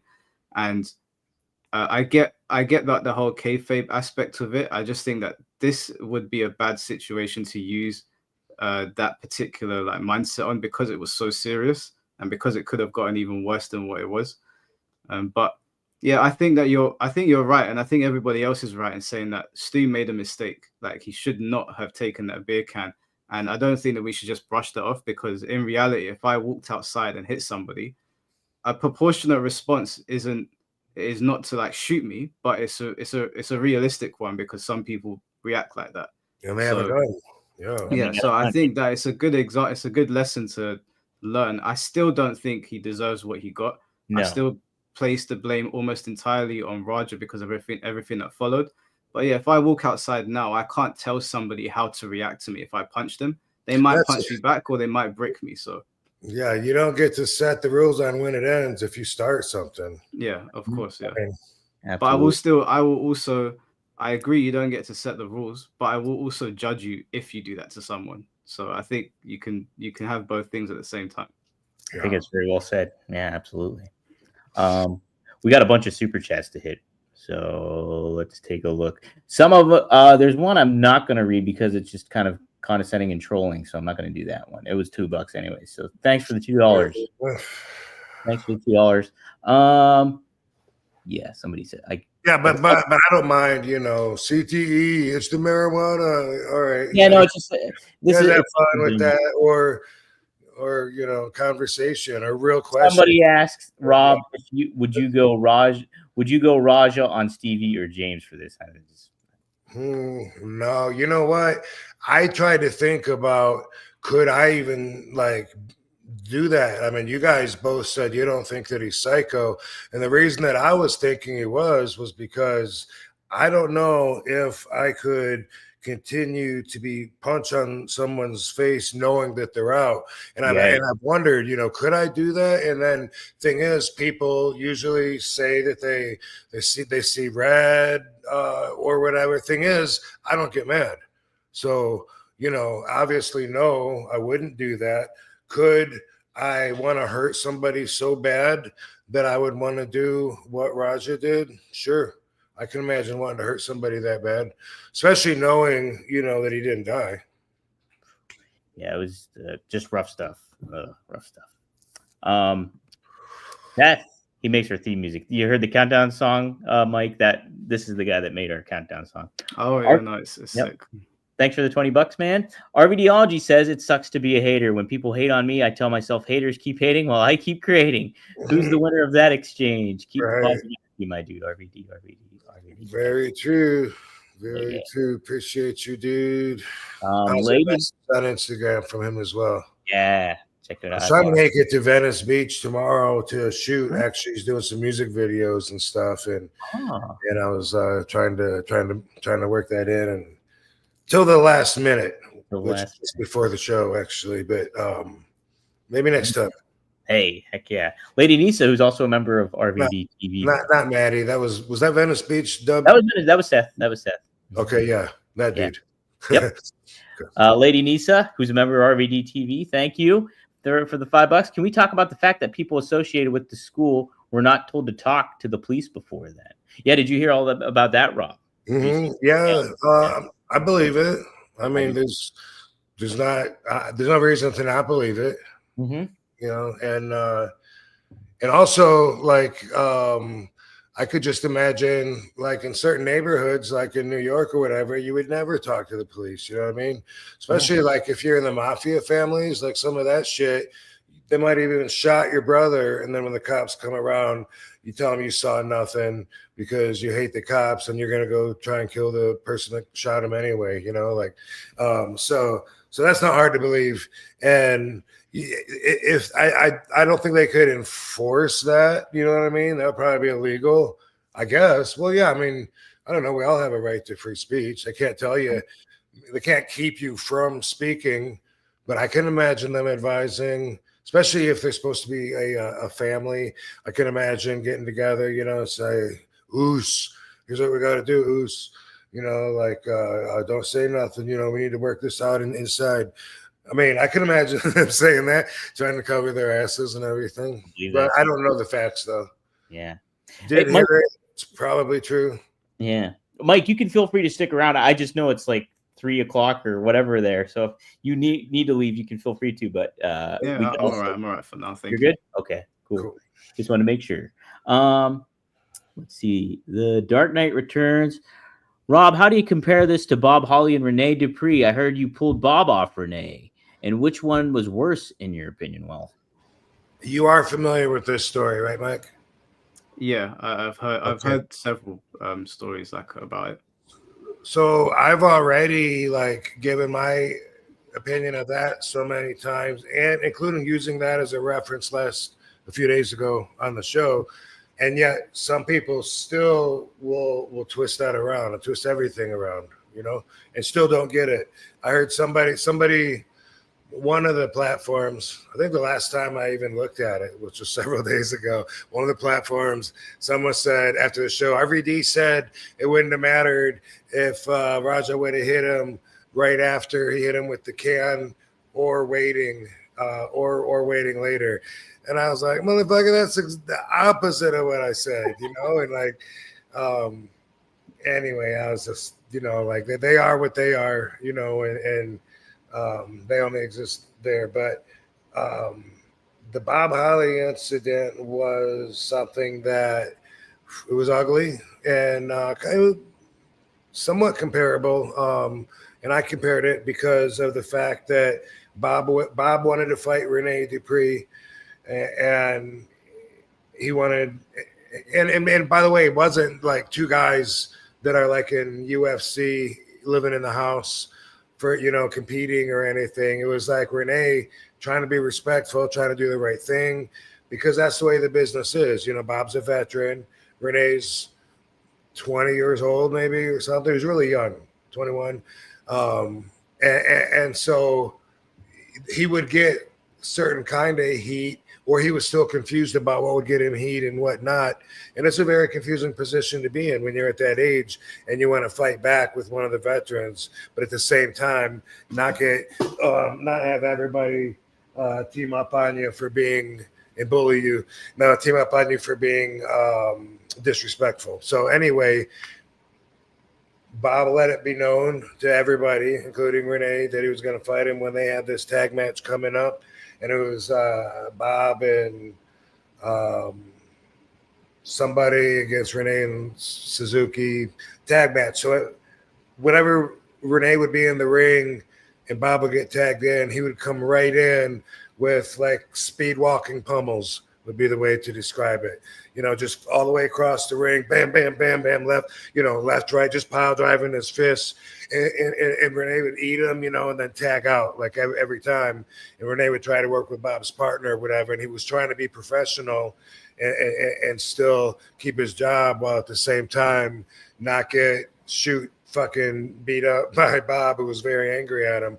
And it was ugly in the match. And afterwards, Bob was chasing him with a chair, and Rene came running back through the curtains to the dressing room. And he stopped just a little too short, and Bob went wham, and he waffled. I remember if it was with a chair or a forearm. I think it was a chair, but Rene went down and then got the stomp on the back of the head, which bam. And then, I might have, I don't know if I pulled him off or not. Honestly, I probably did. And it seems like I would have just said, hey, that's enough. And got Bob off of him, without trying to fight, because I got along with both of them, but I did not agree with that. That was an ugly thing to do. It was his decision. He thought it was the right thing to do. Really didn't have anything to do with me more than this thing has to do with all these people that have taken the time to track me or Katie down on a platform to say you're a POS. It's really, they have nothing to do with. But anyway, I think I think that's all. I mean, they said something about me pulling them off, and I've heard the interviews do that, and I heard someone else, maybe Kurt Angle, claim that he pulled them off. And if Kurt was positive, then I wouldn't argue against it, because I really don't remember. But it seems like I was like right there, and just just one kick. Okay, we get it, because what are you gonna do? Let him keep kicking him in the back of the head while he's laying face down on the floor, you know? Yeah. Right. But that was something that we compare in the wrestling business to this because he had that fucking stewing in his head and then took care of it later in the ring when someone's trusting them with their body. And so, you know, by our rules, you know, that's not something you do. Right. Agreed. Crazy shit. Jason Carney, thank you for the $5. Rob needs to pick a hand. Stu apologized 3 times, 2 hours before the attack.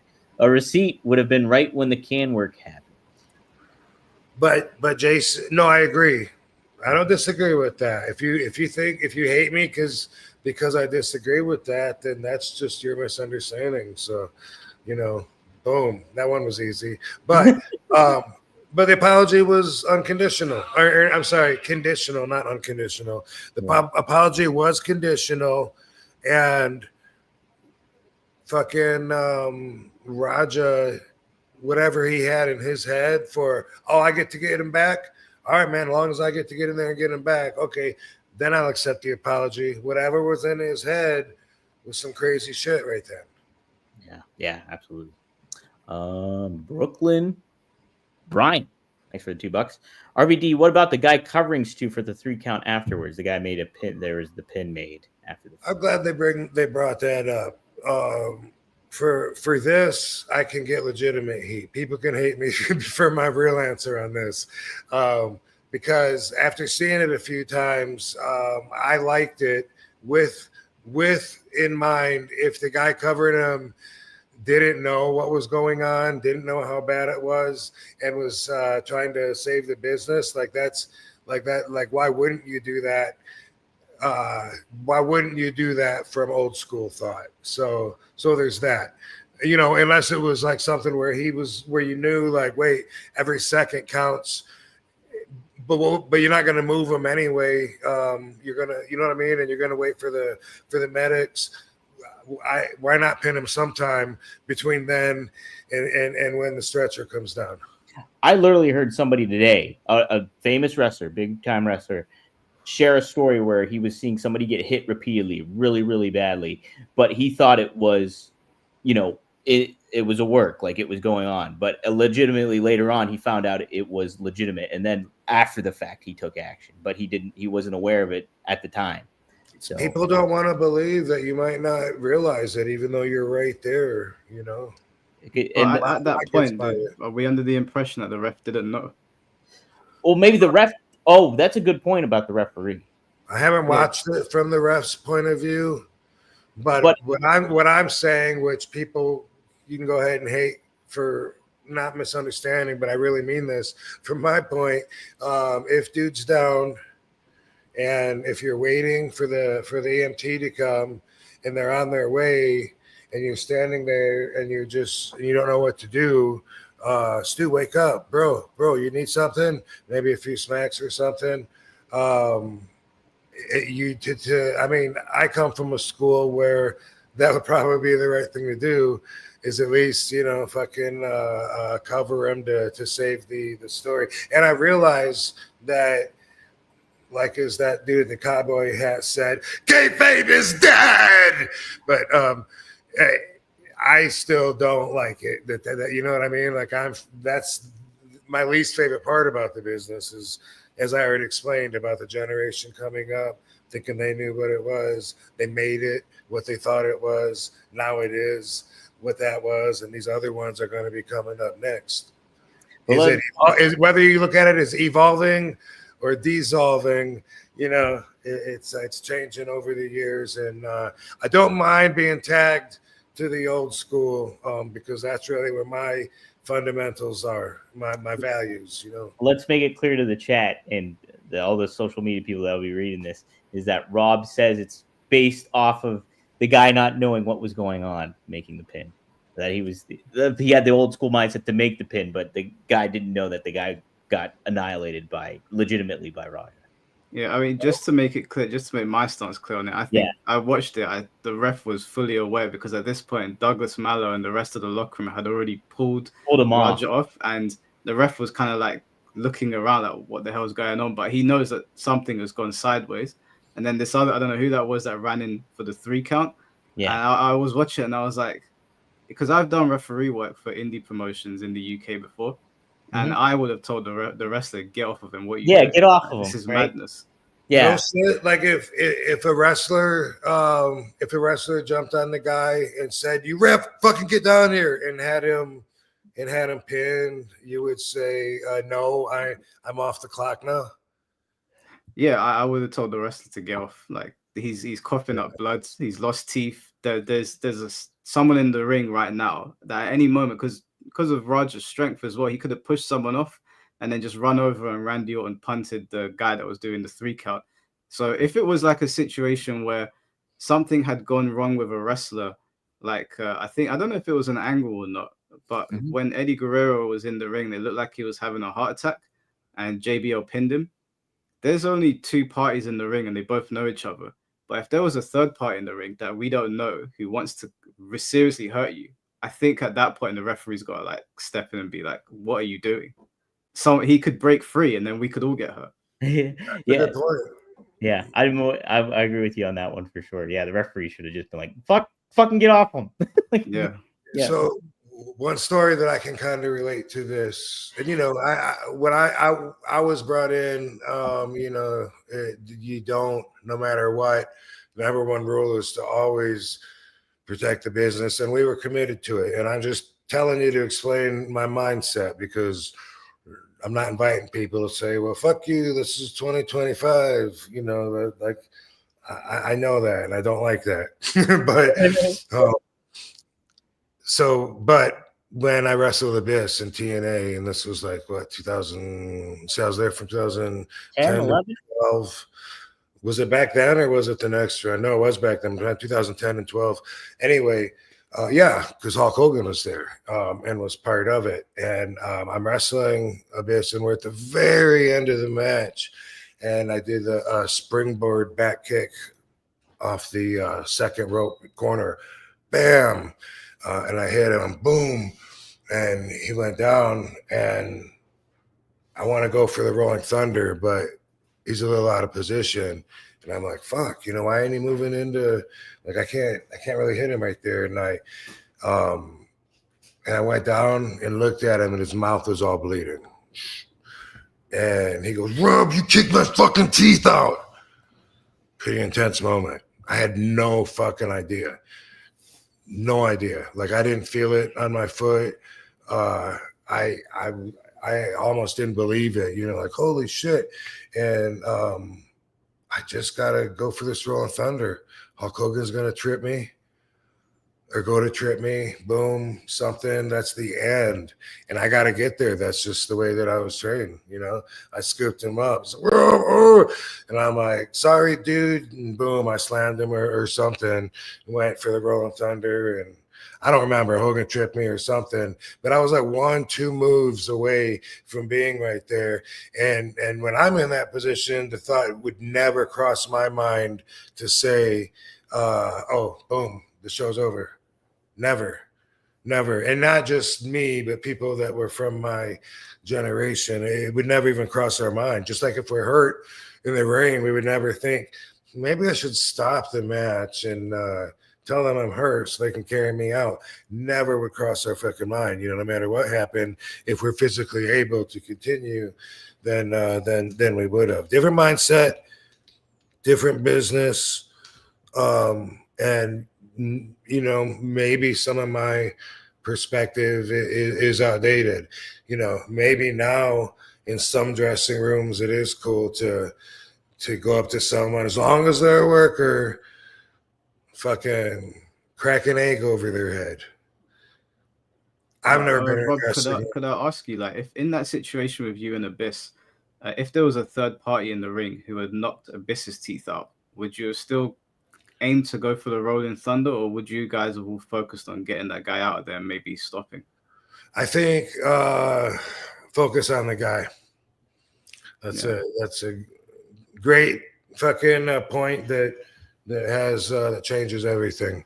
Like I would expect other people to handle it. But if not, then if I had to, I got to be ready to do it. But usually in a situation like that, especially like if I'm the baby face and it's a fan situation, usually security, other refs, and crew people or whatever pile in and beat the shit out of anybody. Then they get arrested for trespassing and shit usually. But yeah, if there wasn't a person there anymore, that say the person hit Stu's, say Raja, bam, and then bam, he's punching him, and then let's say you see Raja get grabbed, contained, pulled away, and then the ref goes down on Brother Stu and says, "Ref, come on, give me count to 3. Let's go. I got him." Then does that change it for you? I think the only way the situation changes it for me is if the threat of the person that instigated the problem is out of the ring. You see them going down the hall, down the aisle. They got it. They're carrying him away like a pig on a stick. Yeah, I mean, in Stu's situation, it doesn't change it because of how extreme it was. But if it's like I saw an incident at like a house show with Stone Cold and Triple H where somebody jumped in the ring and Triple H just went and attacked the guy, even though he was the villain. He protected Stone Cold. I think in that situation where the threat is gone and there's no serious harm, then I think it's fine. Just continue the show, whatever. But if the person jumped the barricade and smashed Stone Cold's teeth in and he's on the floor like coughing up blood, I would still look at Triple H sideways if he then pinned him, because I'm like, he's on the floor. Even if the guy was contained, the guy's contained. If the guy was contained, you saw the cops arrest the guy, they took him away. Triple H pinned him and said, "Get down here and do this." Your morals would say, "I'm not sure if I should do that."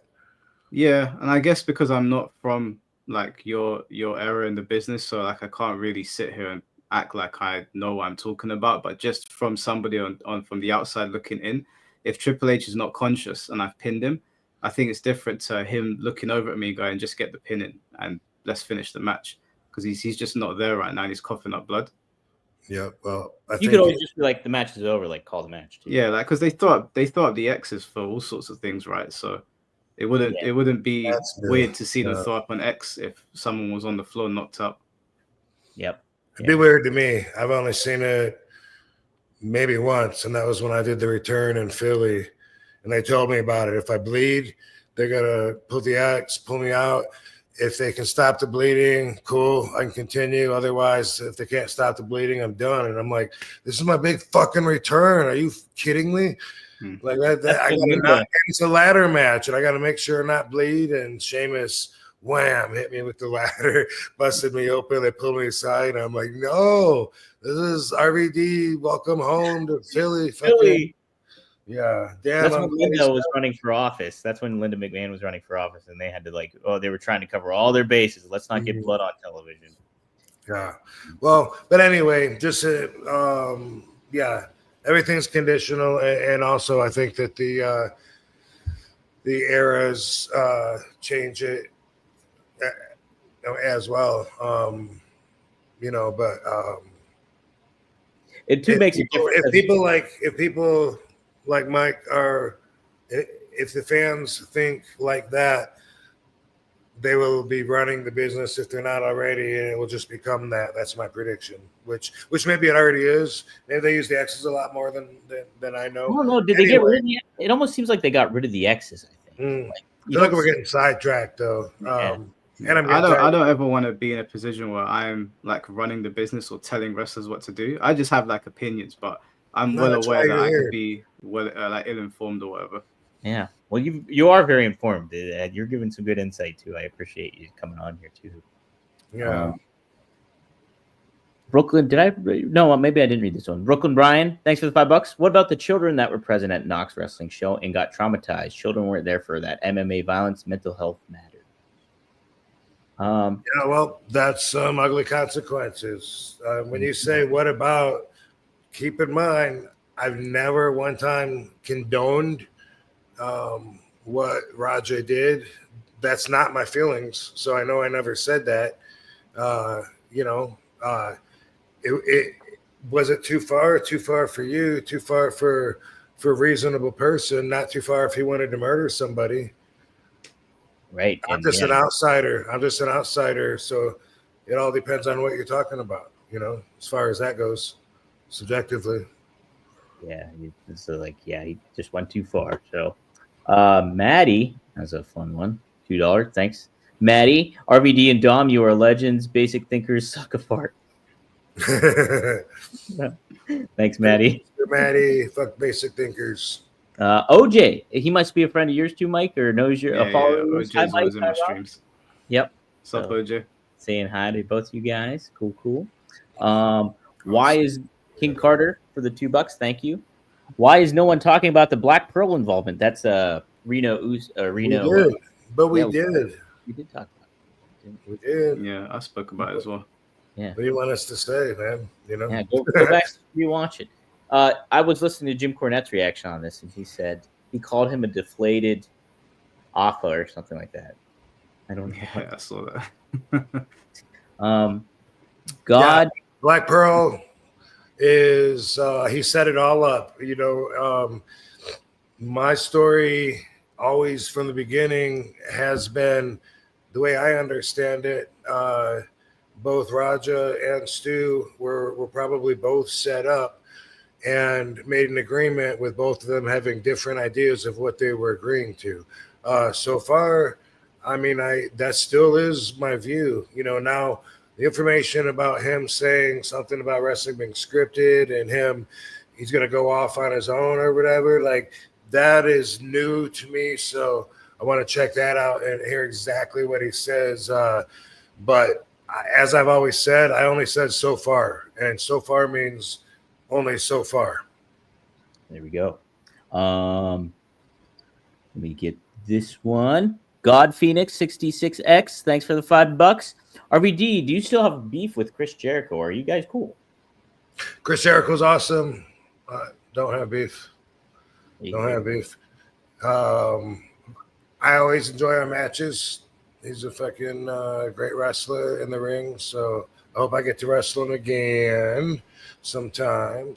And no, I mean, I just when I've done interviews and I've been incredibly open and honest, I've talked about sometimes working with him while adjusting to WWE was extra challenging and stressful for me at times, and I'm sure that's what they're talking about, but that's nothing.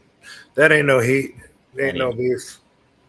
No, to tie it in too, Chris donated $2,500, I think, to this too, at the GoFundMe and stuff like that. He usually is the name and marquee lights at the top. Yep. So there we go, for awesome. Chris. Yep, good stuff for Chris. Seth has another one here. Thanks for the $20, Seth. Dang, man, you're the man. Stevie Richards is a worker, so he can say his piece, but maybe he should start with a thanks for the house. His little co-host needs to pick a hand, though. He's just grifting off the bids to begin with. He has no standing. I have noticed the bloke's head growing bigger and bigger last few months. He's mentioning his name more, and more and more, and having more clips of just him talking in between. I've just had this thought and thought I'd bring it to you immediately, but good for him because he should be. He's successful. And I like his delivery and shit, but that don't make that not true. That don't make it not true. Yeah, that's right. He does have his own channel now by himself. I did see that. Oh, he does? Okay. Yes, he does. He has. I didn't know that. Mm-hmm. Not surprised. Mm-hmm. Yep. So there we go. Yeah, I was not happy with him today. The Dark Knight Returns, $10. Thank you. Was it because he had an opinion that was different than yours? No, it was the fact that he was kind of implying that you were grifting, and he grifts all the time. So I like that thumbnail one. They got it. They AI fucking photo of a guy rolling out of bed, dying on his way to the floor. Newest update, and but we're seeing this picture all day of him smiling, doing the thumbs in the back, jumping rope. And it's like they make the thumbnails, they make the clips, and then they're throwing it back at us saying we're doing stuff. Could I just ask, like, are Yeah. you talking about James? Yes, James. Yeah, we are. Why do you think he's a grifter? Just out of curiosity. I think that he puts on a lot of his stuff, and like he completely he works with Dutch, he works with Stevie, he does his own thing, he does the wrestling YouTube shoot interviews. He did an interview with RVD, and instead of giving Rob the benefit of a doubt of saying like, "Oh, I interviewed this guy," like he said something weird on X, instead he goes back and listens to it and then decides to trash Rob for it. I just don't think he's very sincere. I don't believe that he's very authentic in how he handles himself. He's successful, good for him, and everything to that effect. But I just don't get a good vibe off. Okay. Wow, that's a good thing you got all that pent up anger out before you attack somebody. Thanks. Yeah, Dom. The Dark Knight Returns. Thanks for the $10. Renee says it was Kurt Angle. Paul London said it was you, and I heard Big Show too. Also, did you see Renee? Also, did you see Renee in the airplane when his head basically exploded? Also, rate Raja Bob Holly in mass transit. He wants you to rate. I wouldn't know what to rate him on. Danger. I mean, I guess all fucked up shit. Bad situations. And yeah, I don't know. I don't know. I don't remember. Maybe I've heard the story so many times. I feel like I saw it, even if I didn't. Who knows? Mike, do you know that story? I'm not familiar with that. With Renee's head? Yeah, I'm not familiar with that story. I heard something about it, but I would be misquoting it if I was to like recite. It was a long time ago. I'm not entirely sure it's even the same story. I've heard like the Bob Holly stories. He's the last guy like I think I'd want to piss off in the wrestling business from what I've seen. But yeah, I can't remember off the top of my head. Yeah. Okay. Now I'll have to do some diving into that. All right, another one here. Andre's Gaming. Thanks for the Canadian $2. Hey, RVD, your favorite match all time with Edge? Do you have a particular one? Do you remember any of them? I don't remember one from another. How do you like working with Edge at least? Good, man. I mean, we always have great matches. I usually have great matches with everybody, but definitely good. I don't know. I don't remember exactly which was which, but I was working with him and Cena at where when like the three-way, angle, something going like right at the end when I had to drop the championship belts during that time. Yeah. So 2006, but anyway, yeah. I'll go with those matches. I don't know which one in particular, but we seems like we were working a lot around that time.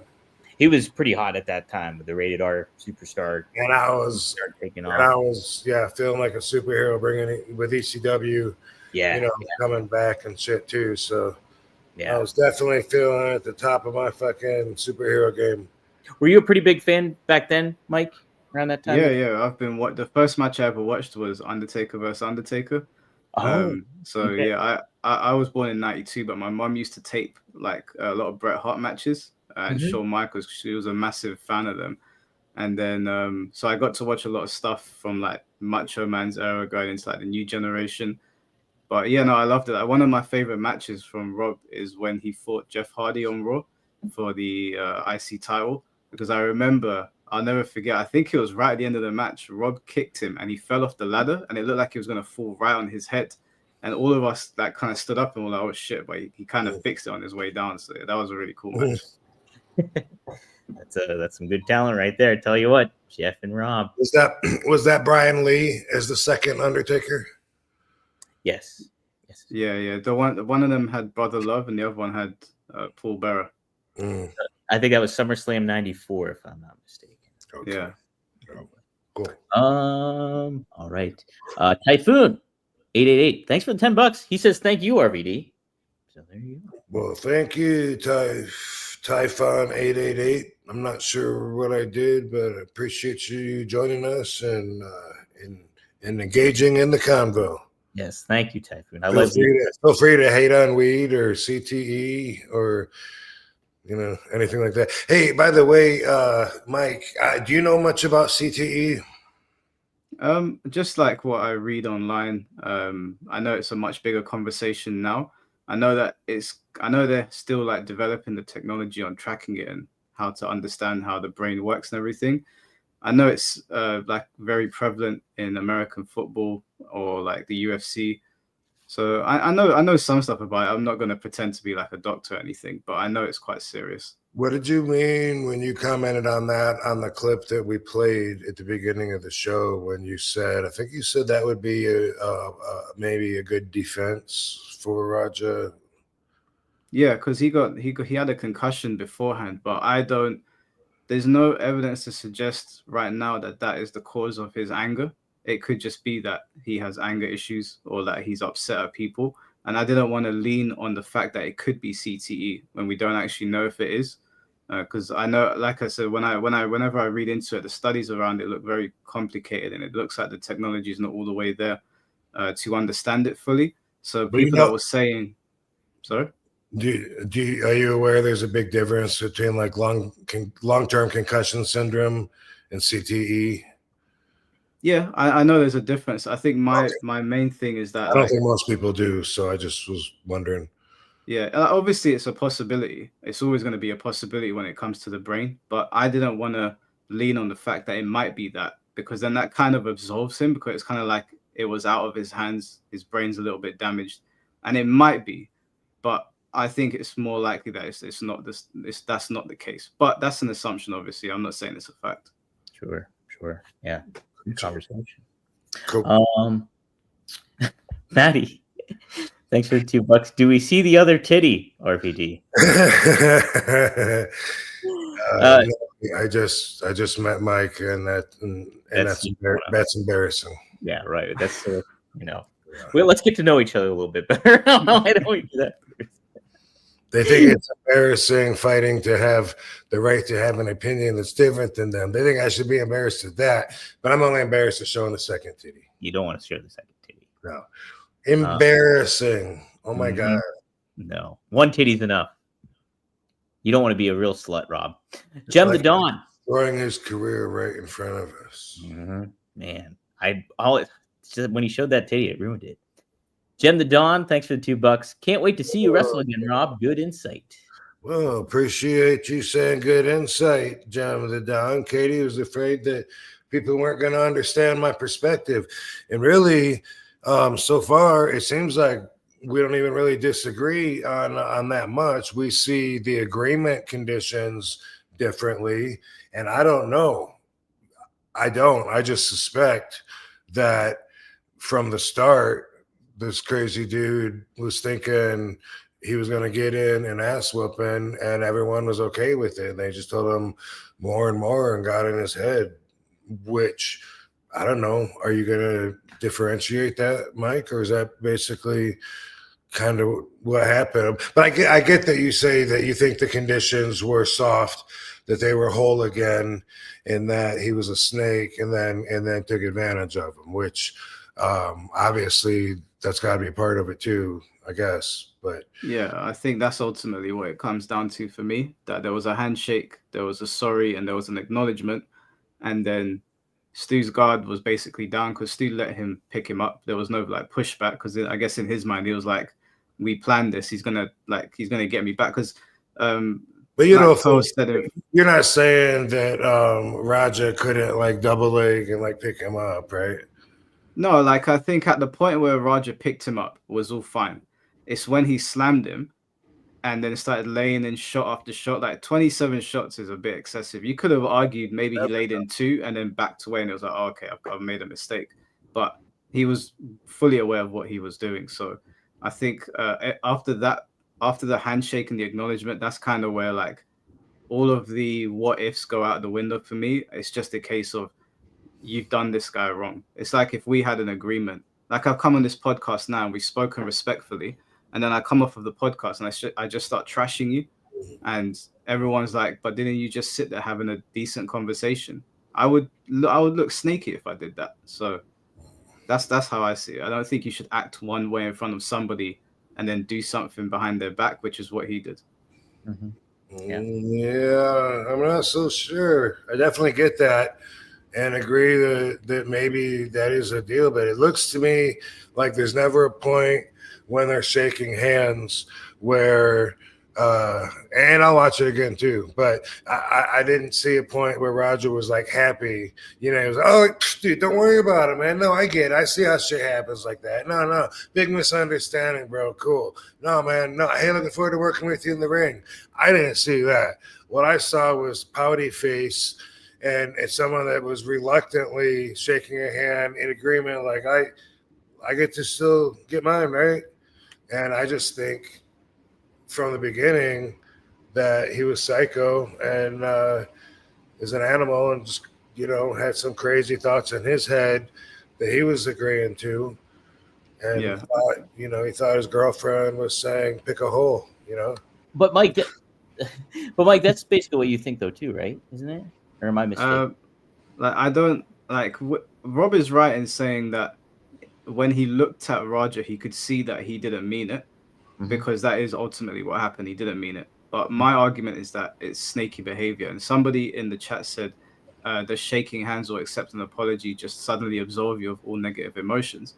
And it doesn't. But that's why I was saying in the video that I do think that stoicism is lost on a lot of people these days, and they lean too much into emotion and they feel like they need to get theirs back rather than just realizing that there was an honest mistake here. It was a dumb mistake what Stu did. It was really stupid.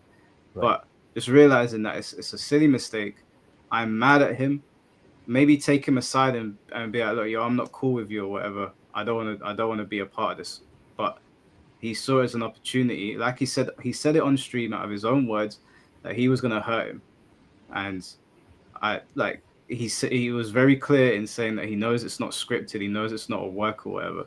So at that point for me, it's like you've gone too far, you've crossed the line. Obviously, like Rob said, you don't get to make the rules on how somebody responds, but I still get to judge you for how you respond to somebody. And I think what he did was wrong. Yeah. Sweet. Yeah. Well said. Yes, very well said. All right, a couple more super chats here. Folks, we got to all right, Maddie. Thanks for $2. What was it like working with Sting? Much love, Van Dam fan. It was awesome because I realized that he was like one of our biggest stars in the business, at least during my whole career. Like he was kind of the Hulk Hogan of the South. And so that was really cool. And he was cool to work with. I enjoyed it. I like him. Good guy. And bit of an age difference. And that, so that's part of the match is just working around as he would probably call it, doing all that crazy shit. But then look what he's doing with fucking Darby Allin now, right? So he's definitely in a different frame of mind, probably with that. But that's probably a lot more controlled than the studios was down there. They would have been like, just find a mattress, and put a black blanket over it. It won't show up. It was cool though. That's it. I think we're 1-1, if I'm not mistaken. Oh, I don't know. I know my debut working with him. Well, I've just told that story recently about getting clubbed to death, waiting on Hawk to run in. Dude, I thought you forgot me, huh? No, brother. Never forget. Yeah, no, brother. No, you're light it up, brother. That was a different story. But that one I know I won. That was my debut coming in, and then we wrestled again. Pay-per-view. I don't remember the finish, so I'm just going to assume that he probably won that one. Yeah. Good shit. Maddie again. Thoughts on Killer Cross showing up? Yeah, Killer Cross has made the independent scene, so pretty cool to see. Showing up where? I think he means like in GCW, and he's been on, I think that might be the only one he showed up at so far, but I know he's booked for an GCW. GCW. Oh, okay. I don't know, man. He's awesome. I saw him today doing a podcast, and he looked good.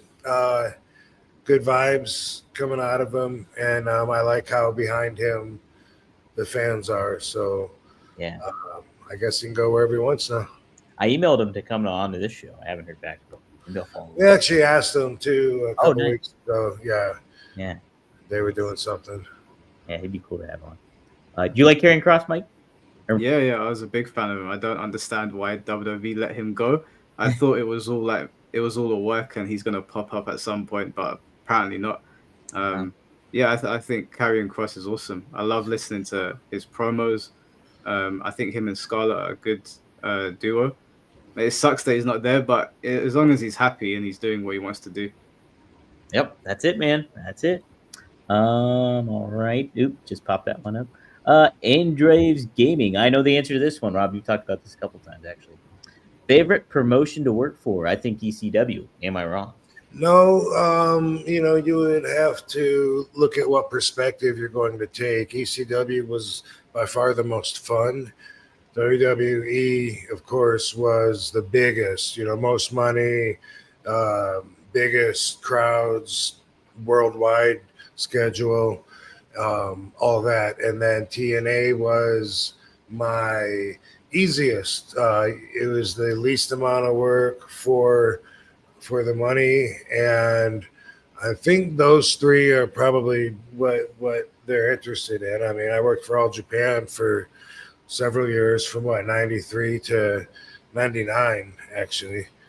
And I enjoyed that one, but I was always homesick. I didn't like being on the long tours, didn't like the food, but I liked the matches and the pay. So yeah, there you go, boom. There it is. All right, this is the last super chat. It's Maddie's membership one. He's been a member for 2 months, so thank you, Maddie. RVD and Dom, give a platform to all opinions. Basic thinkers are like a parrot. Hey, what is a poll? Smoke for two. All the Van Dam fam, 2 bongs make all right. Nice. Thank you, Maddie. And, for people of low substance are polls. I didn't know what that meant. I'll tell you what I mean by that. Yeah. Okay. Because that was something, too, that I'm sure confused the poor bloke, James. If he didn't get basic thinkers, then he's probably not going to get people of low substance. But if I showed you the feed of all the people that were bullying, that sent messages saying you're a piece of shit and all kinds of stuff, but that's, it's anyway, just hey, bully. If I showed you all of that stuff, right? But those people, our relationship doesn't have much substance. Their stories, they want me to believe like, oh, I followed you for 20 years and now all of a sudden, boom, I'm turning my back because it's, I don't like the way that you worded something, or because of what, I'm still not sure. You know what I mean?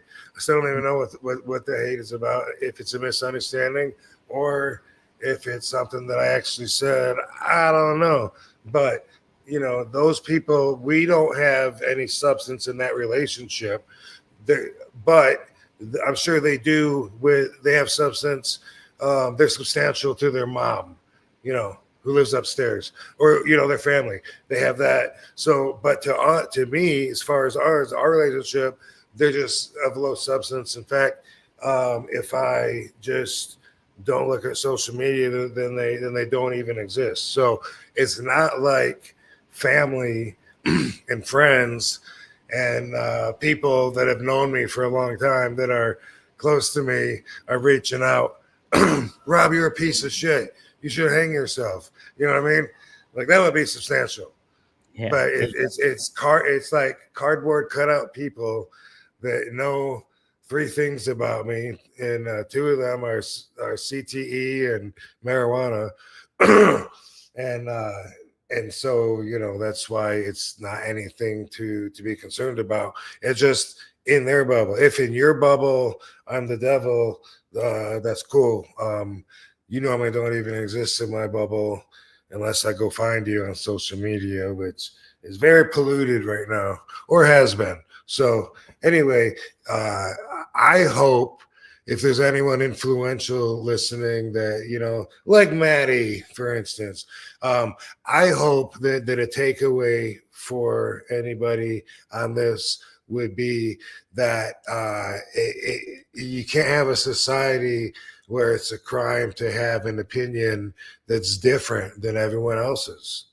You can't. That's not a free society. And I wouldn't want to live in that. I wouldn't want to bring anybody into a world like that.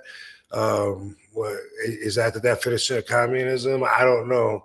I don't even know. I'd have to look into it, but it's a lot of control anyway. So don't be afraid to have an unpopular opinion. And if you don't know the difference between an opinion and a fact, opinions are subjective. There is no right or wrong with opinions. There's not. You know, if your opinion is it's hot out today, and then I say, oh, no, it's not that bad. And you say, you're fucking crazy, dude. No, that is an opinion. There's no, what is hot, you know? So you need to know that. I learned that like in first or second grade. I don't know if a lot of the fans on the IWC have ever been taught that. A fact is like, you know, noun, verb, adjective. Okay. The horse is black. It's a fact. Look at it. The horse is black. What color is it? Black. Everyone knows it's not colorblind. It's black. It's non-debatable. It's a fact. But if you say that horse is big, maybe. I mean, I could argue though, you know, big compared to what, but let's say that horse is pretty. That's a better one. That would be an opinion. So there's no right or wrong. With opinions. It's subjective. You have the right to your opinion. I have the right to my opinion. It's okay if they don't match because we have different values. You're using your values to make your opinion and to judge me by your values. And you're not going to convince me to take your values. I've already got my own values.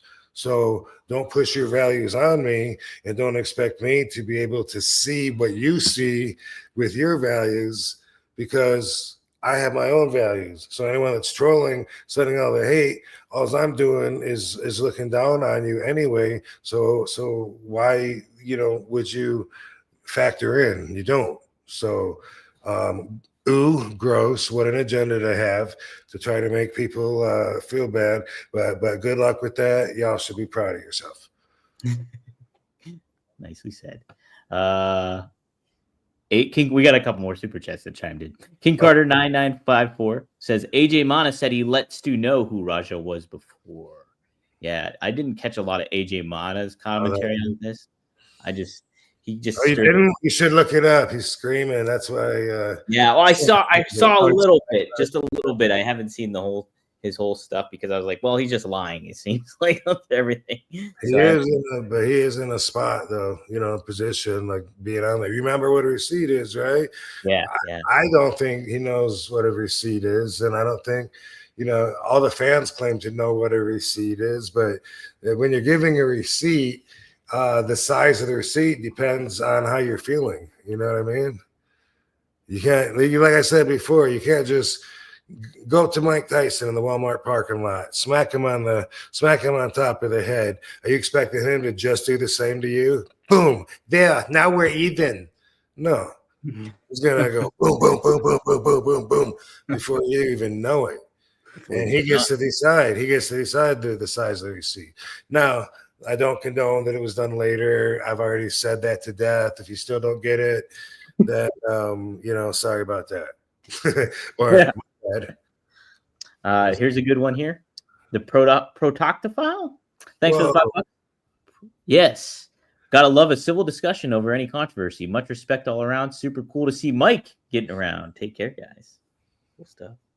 Thank you, Proctophile. All right. And the last super chat here is this simple one. You're the man, RVD. AWI. AW1. Oh, that's an easy one to answer. Yeah.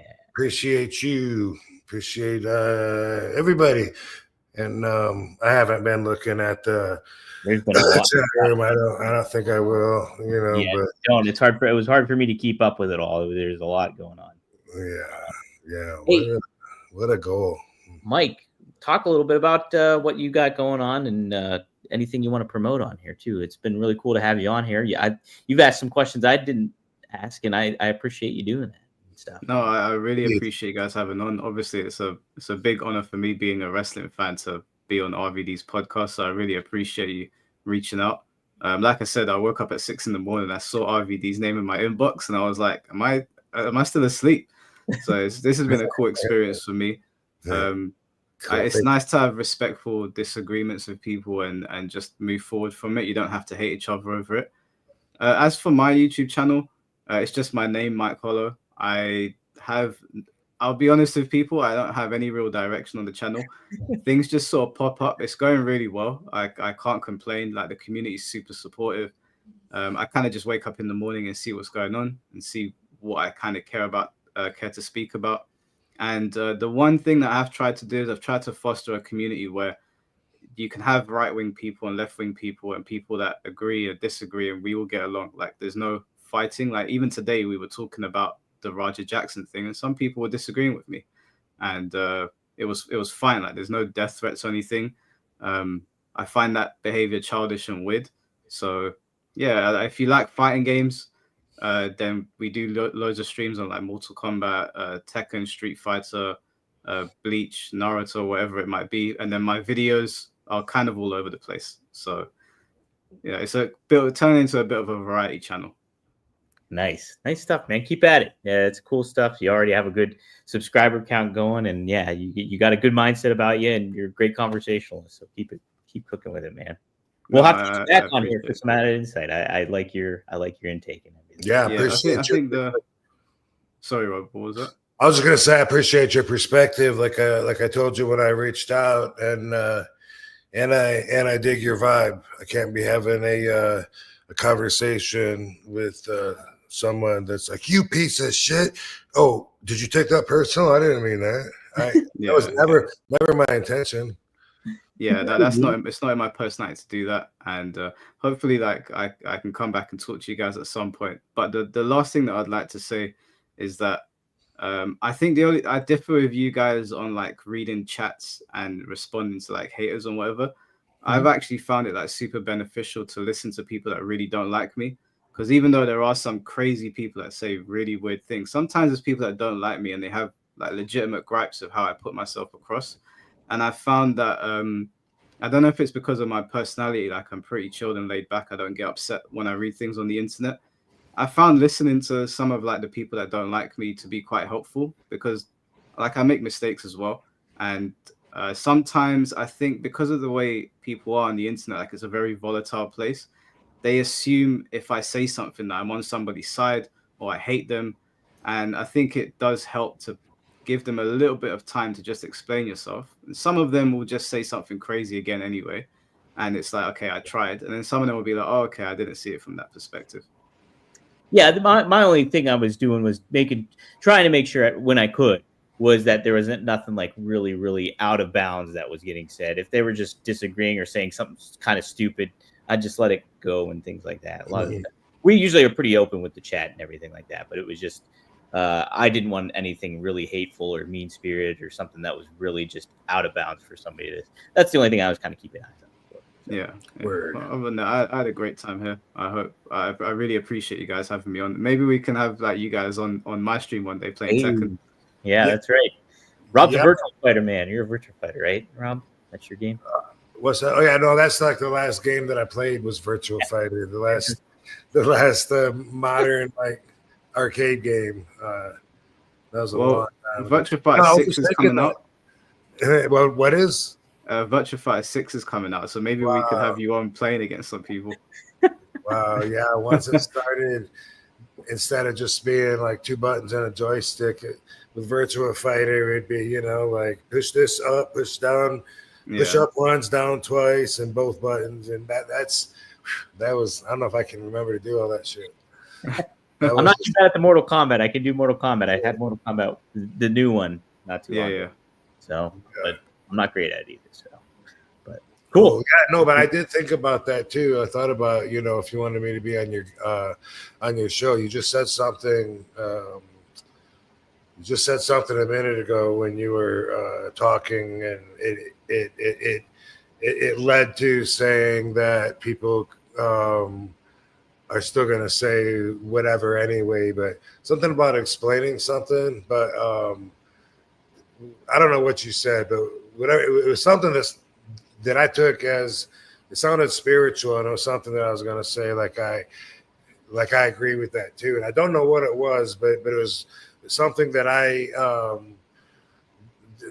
mention a lot of times. It's like, if I have an opinion on somebody, ask me about, hey, what do you think about fucking, Abdul the Butcher? Oh, he's a cool dude, man. He's really nice.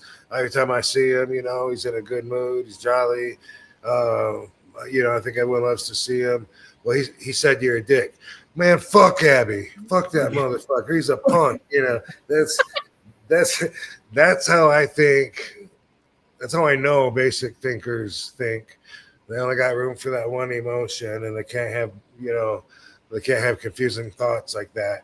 And that's one thing that I like to mention on here, that if you follow my RVDology, I'm always trying to share my values, and that's kind of like a self-tester. Like, what someone thinks about me shouldn't be a factor. It shouldn't change a damn thing about anything that I just said about how I feel about them, right? Yeah. No, of course, I agree with that. Yeah. I think like one thing that I've learned about doing content on the internet is that if I have an opinion and I put it out there, I've kind of gotten into the mindset of, I've put myself for the internet. I need to be willing to let people say whatever they want to say, whether it's nasty or not. Because I don't want to have a monopoly on the conversation. I want to say my piece, but I want to be open-minded enough to listen to people, even if they're mad at me, and see, like, because behind that anger, there probably is something that they're trying to get across. But on the internet, we read everything in our angry voices. So I think you've already proven that, like, you're happy to have open conversation, because you had me on, and initially, like, we didn't agree. So that's just how I approach it. I like listening to what everybody has to say, even if they don't like me. But again, I don't really get, as long as someone doesn't touch me, then I don't really care if someone like hates me or anything. I'll just say to them, why'd you hate me? Like, can we have a chat about it? And if they don't want to, then I'll just move on. Yeah, I think some people on the IWC think they'll feel more validated by insulting me, reaching out and insulting me, and if I've seen it or something, then somehow they're more valid, I guess, because I think nothing of them, but then eventually I think of them, but I think less of them. I think less quality of this person. It was an upgrade when I thought nothing of you at all, but for you don't see it that way. You see it like, hey, he thought about me. Weird. Yeah. But that's part of being high profile, is you're always going to have haters, people that they're always going to be there. That's a measure to success.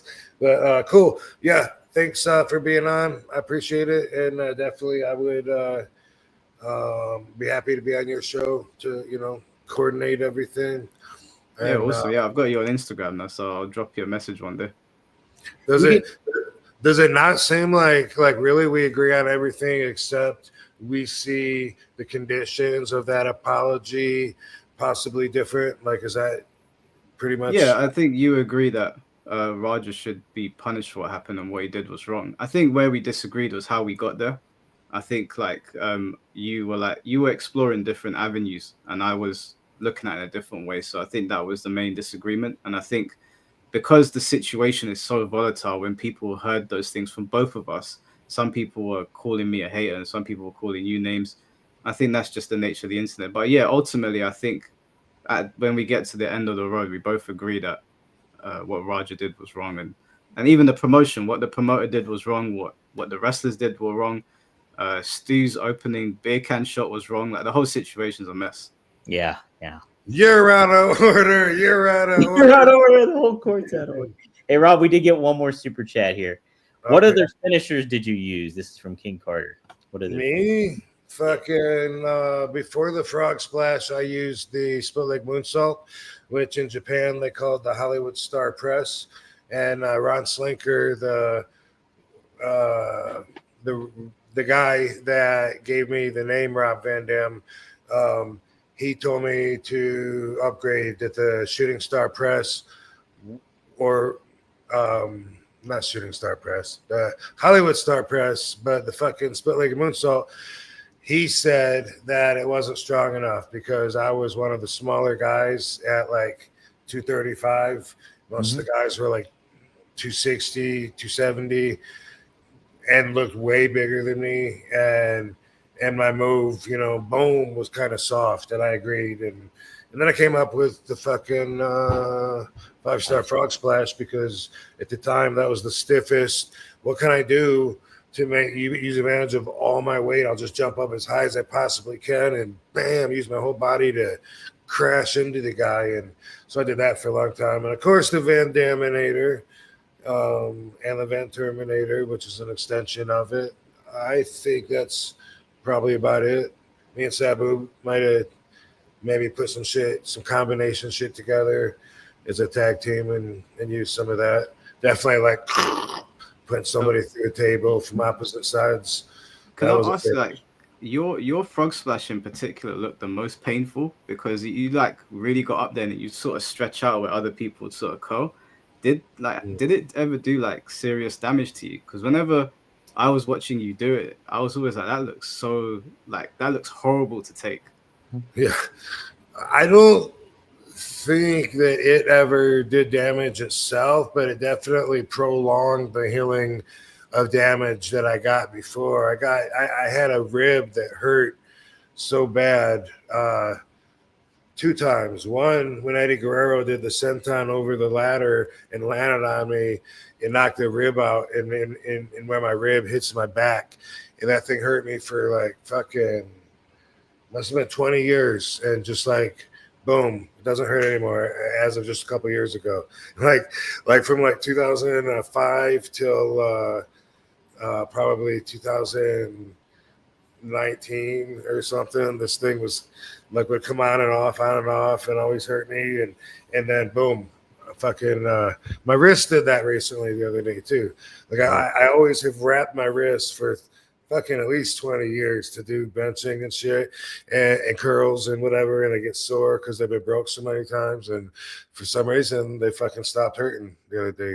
It's probably just a break here and there, but it's crazy how the body cycles like that. And it's been forever since I didn't have to wrap them, and they're not even a factor. But anyway, I got sidetracked. What the fuck are we talking about? We were talking about your finisher, other finishers you had. Yeah. So. Could I ask you a question about, like, I've always wanted to ask you this.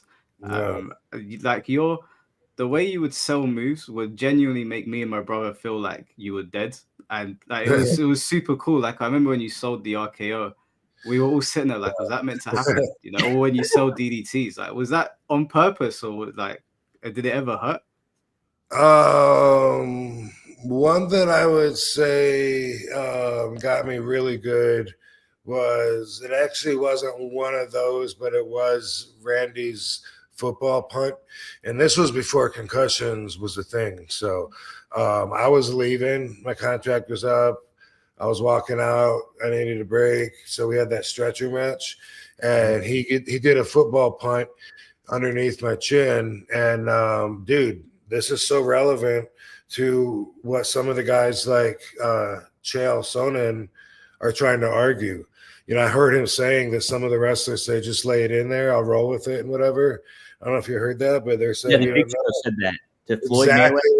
Exactly what I told Randy, and I regretted it. But I told him, yeah, don't worry about it, you know, because it was going to be hard for him to run on the apron and do it, whatever. And yeah, it fucking got me wham so fucking hard. But it was crazy because we were going into a concussion angle anyway, and so it's easy to tap into real emotions and go with it. And this was before we knew about concussions, or we never would have done it, you know. Yeah. I remember you telling too the story of Sandman telling you to kick him as hard as you could. Yeah, lay it in there. Lay it in Yeah. Yeah. All right. Well, good stuff, guys. This was a lot of fun, and I think productive too. I think it was really cool to have this kind of Cool. All right, man. I appreciate it, man. Appreciate it, Van Dam fam.